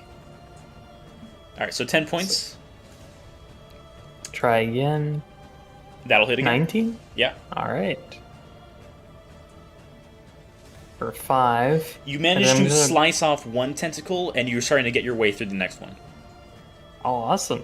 I'm gonna try to pummel its eye then. That's the last move. Alright, go roll a hit. That will miss. 15. Okay. I'm gonna run away. Okay. Those hits, unfortunately, you do take 16 points of lightning damage Oh, from just the blood being hit on you. Alright. And as that happens, that amount also gets hit to Certus and Marionette as well, and Kranich. How much? 16? 16 lightning damage. Ugh, okay. Marionette will shove you, Certus. Okay. I allow it. Let's see. That's going to be... Oh, yeah. She managed to shove you out of the way, and she's going to just start wailing away into this thing. Okay. She yells back, "Is the bear okay if it gets hurt?"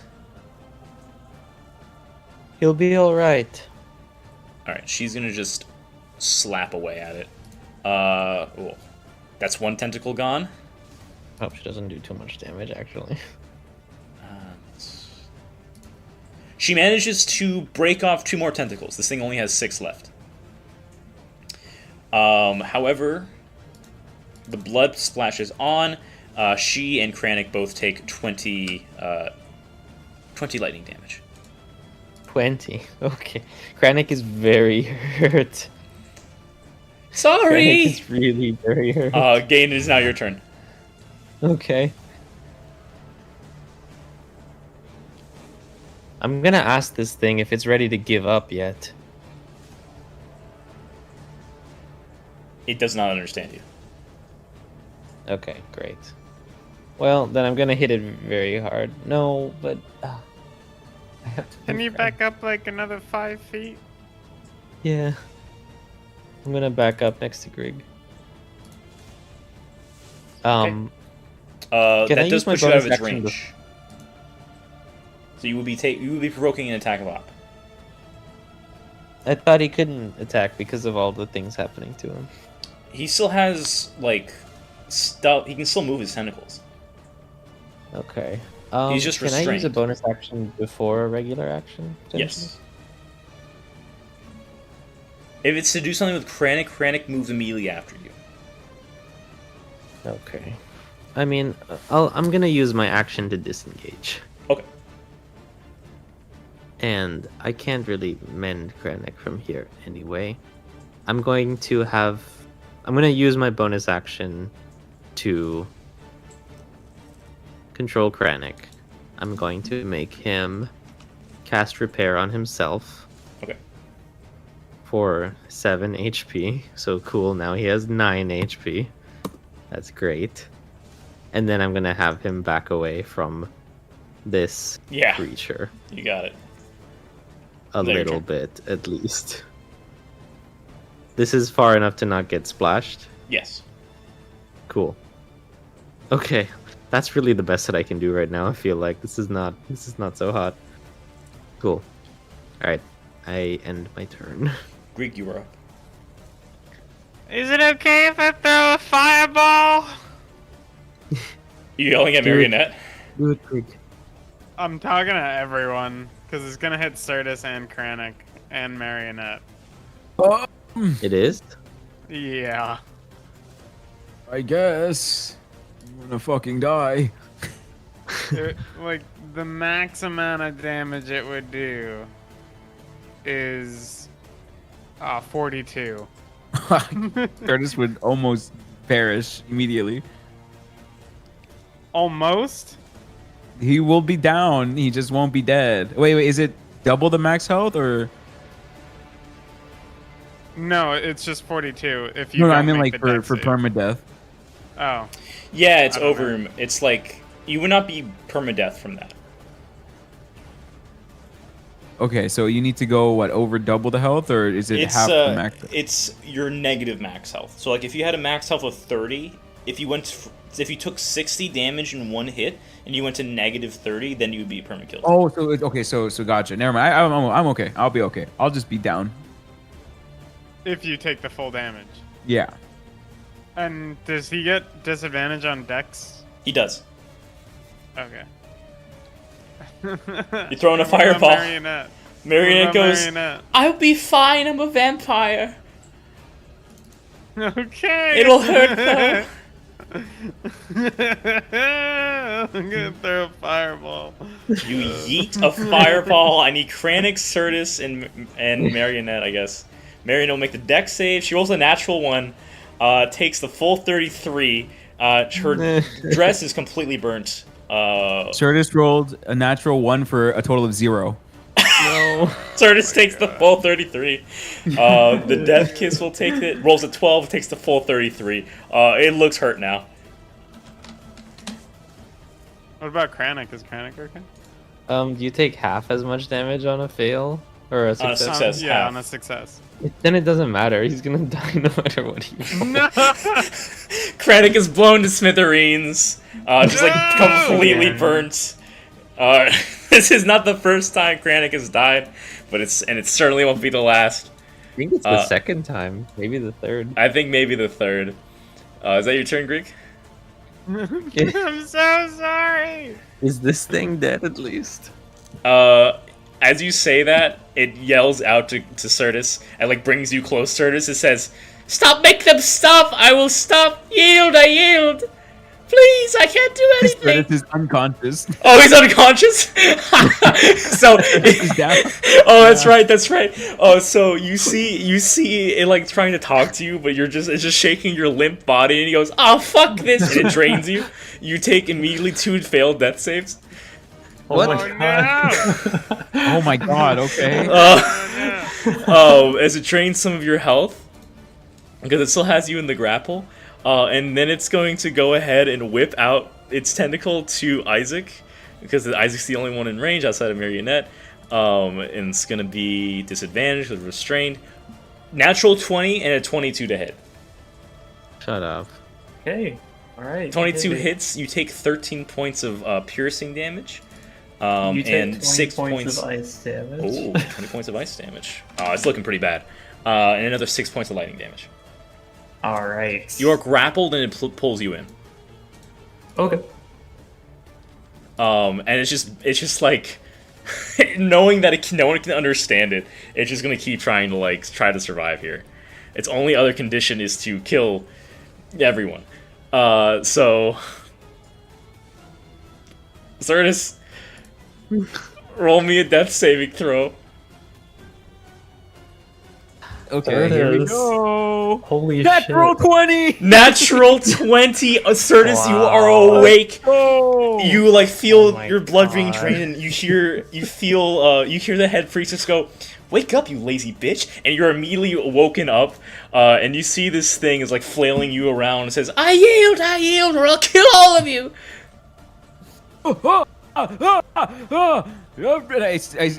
I try to speak. I'm speaking in his tongue, just like he's yielding. Oh shit! He's yielding. He's yielding. Fuck! This burns. Oh, everything hurts. He doesn't look like he's yielding. He's asking for. Don't do another fireball, please. I value my life a lot too. Alright, Certus, what do you want to do on your turn? Is there any actions you want to take? Oh fuck! It's my turn. Yes, I would like to do something. First of all, I would like to fucking heal myself real quick because why not? So let me just go ahead and heal myself a lot. 22 plus. Okay, I get 20 points of healing. Oh. It yells Okay, out to I feel you, much better. Do they accept my yield or what? Oh yes, right. Okay. As my bonus action, I will say. How bad does he look? Oh, he looks pretty bad. He looks pretty fucking And I'll up. be like, don't worry. Just let your guard down. I'll tell them to yield. They're gonna walk up to you all goofy and stuff. Okay? That we just want to make sure you're actually yielding. Make a And I'll look deception at check. I'll look at everyone. Oh, a deception. Okay, sure. 10. 10, it looks at you and I'm goes, gonna add Flash of Genius, 5. 15. Add 5. Early let me make the fucking insight check. It goes, really? Okay. Of course. We don't want to die as much as you don't want to die. And I look at everybody and be like, it's letting its guard down. Kill it. It ungrapples you guys, and its limbs go limp. Fucking Can we all murder like it. sneak up together and hit it at once? Can we do it like? Can we all surround it and just do like one final attack? so Yeah, it starts sure. down? You guys surround it. You guys surround it. Whoever wants to surround it. And Granic's fucking dead. Gain, do you go up to it? Yeah, for sure. Okay. I want my javelin for this. Grig, is there anything you want to move up to? Yeah, I'll move up too. Okay. It goes You're over gonna and says, bare-fisted Alright, now punch let me go. Pull Of the course we'll let lever. you go. Okay, I'll guys. say. I'll say. Three. You guys want to tell it something real quick? I'll translate. Oh, yeah, you guys want to say something? Yeah. That's okay. I'm kind of tired. He tried to kill Tom, but let's just end this. 3, Okay. 2, 1. You all, This you all is the sweet destroy it. release of freedom. Stab. Marionette, With you the- guys are just ripping off tentacles and like destroying it. And you guys execute this thing, and it goes, "What? You lied to me! At least I'm going to see my father." Wait a second. And then it just fucking dies. Blood oozing out of its body as like most of its flesh just turns into blood and like seeps out. This is the grossest fight ever. You see that Marionette like returns back into her normal form, and she runs over to Tom's, fully like just blood and like viscera everywhere. As the combat has ended, Tom's is just like looking, is like, what? Is it done? Yeah, it's over. It's gone. Oh, Why did that happen? it's just a warm bear look. Nice. In memoriam, Kranich. You guys start like like Kranich reaction. You guys swaddle Tom's. Tom's is okay. All his wounds have been healed up. He just looks like he's in shock, frankly, and he just starts to not speak. As Marina kind of holds him. I'm gonna fix Kranich real quick. Go for it. Is You there got- anything? Is this a book? Right Yeah, over go here? ahead and make an investigation check. Fuck! Why can't I find anything? A 9. You do see like some notes and stuff like that. That book seems to be more of a like ritual-ish book, and it depicts on how to bring back. It looks to be like a journal of sorts, and like there's a few rituals in it. One of which seems to be returning aberrations back, and one of the rituals is like sacrificing a soul for a soul is one way to do it. And it seems that because the soul was willing, there's a possibility that Mizian could have been brought back. And you see, as you're looking through, there's a few pages of notes. And I'll say, It's not Gain, cursed, is it? I don't know. maybe not. Gain, if you want to also inspect, you may as well. I would like to. Go ahead and make an investigation check for me. Okay. Investigation. Very 28. Very good. You start looking through this, and yes, it seems to be a ritual book. Less of spells, more of like research and stuff of the like. The biggest thing you see here is that this seems to be one of Mizian's research laboratories. This is a syndicate base. And it reveals details of observations of the town. Questions regarding notes if this was a good place to experiment with the siren. The what? The siren. Someone better be writing that down as well as me. The siren. They decided Guys, not to because of the importance of the town to Gerlach. Surely President Musha would still investigate what is going on, even with Ulagan's influence. They would need a town better under their control to attempt such an experiment. This place instead had been turned into a research station on the blood gauntlets, the blood shard gauntlets of the Bloodfather. They have been trying to use that to infuse syndicate soldiers and what looks to be like Hydra agents with divinity.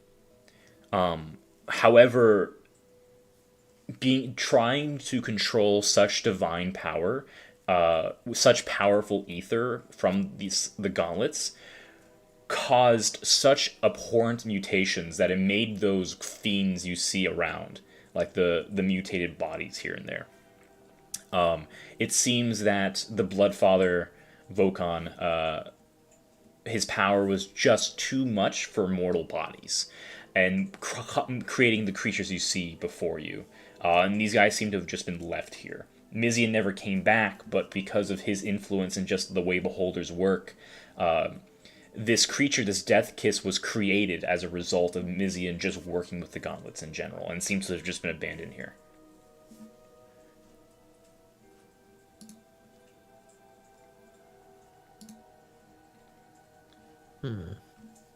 Obviously, I'm gonna relay all of this to the party.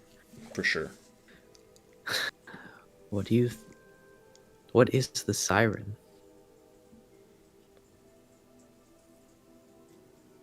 And where are they going to test it? I wish June were here.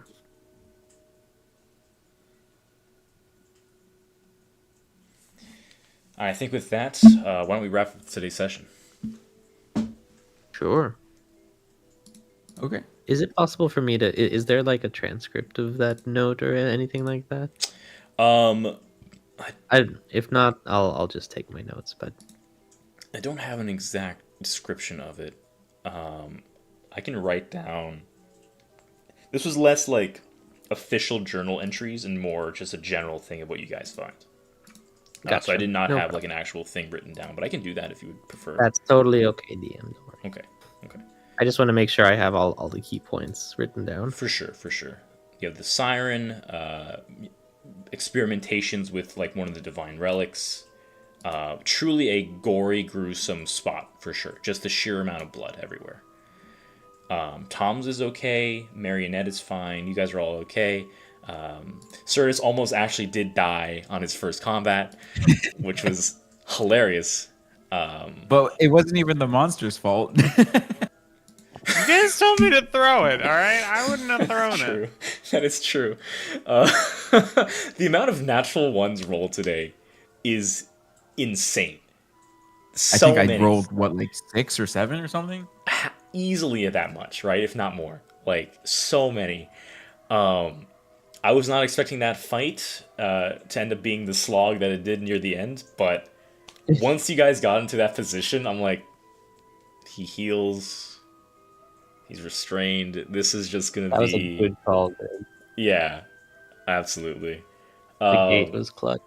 The gate was Yeah, fantastic. yeah, you're idea. welcome. See, Greg does have a high intelligence. Guys think he's all stupid and shit. But yeah, we'll end there. Next time we will see how Tom's is holding up as he's just like starting to cry a bit. What happens with Marionette and Voltaire and all those guys. But you guys did manage to stop the blood lettings and the destruction this monster was unleashing. You see that a lot of its body was just pure blood, a lot of its essence, which explains how it was able to go through such small doors and the like. But once it got hit with that pole, it seems that it just was truly stuck no matter what. Good call on that. Good call on that. But okay.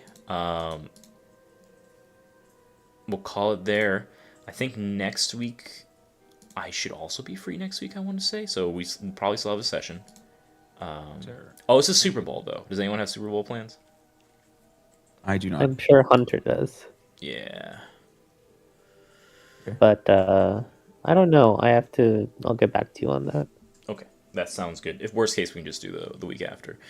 Thanks for playing with me. I know the session was a bit sluggish, unfortunately. No, it was fun. Good. Oh, good. You guys had Oh, fun? Okay, good. That's good. That's good. I wish we could have spoken to this thing a little more, but I always like it's- to avoid combat where for possible. sure, I don't for think sure. that was really going to happen here. This thing is one of Mizian's brood and is a bloodsucker. Sure In the is. position it was at, like, you convinced it to stop the ritual, but it did True. have its victim still. Could go worse. Right, so like that could have been a different type. That was originally a different type of combat encounter, but you managed to stop the ritual from happening at the get-go. So like that conversation did matter. I hope Okay, Isaac good. learned a lesson about just walking into the room. Nah. He had a rough time today. Alrighty, we'll call it there then.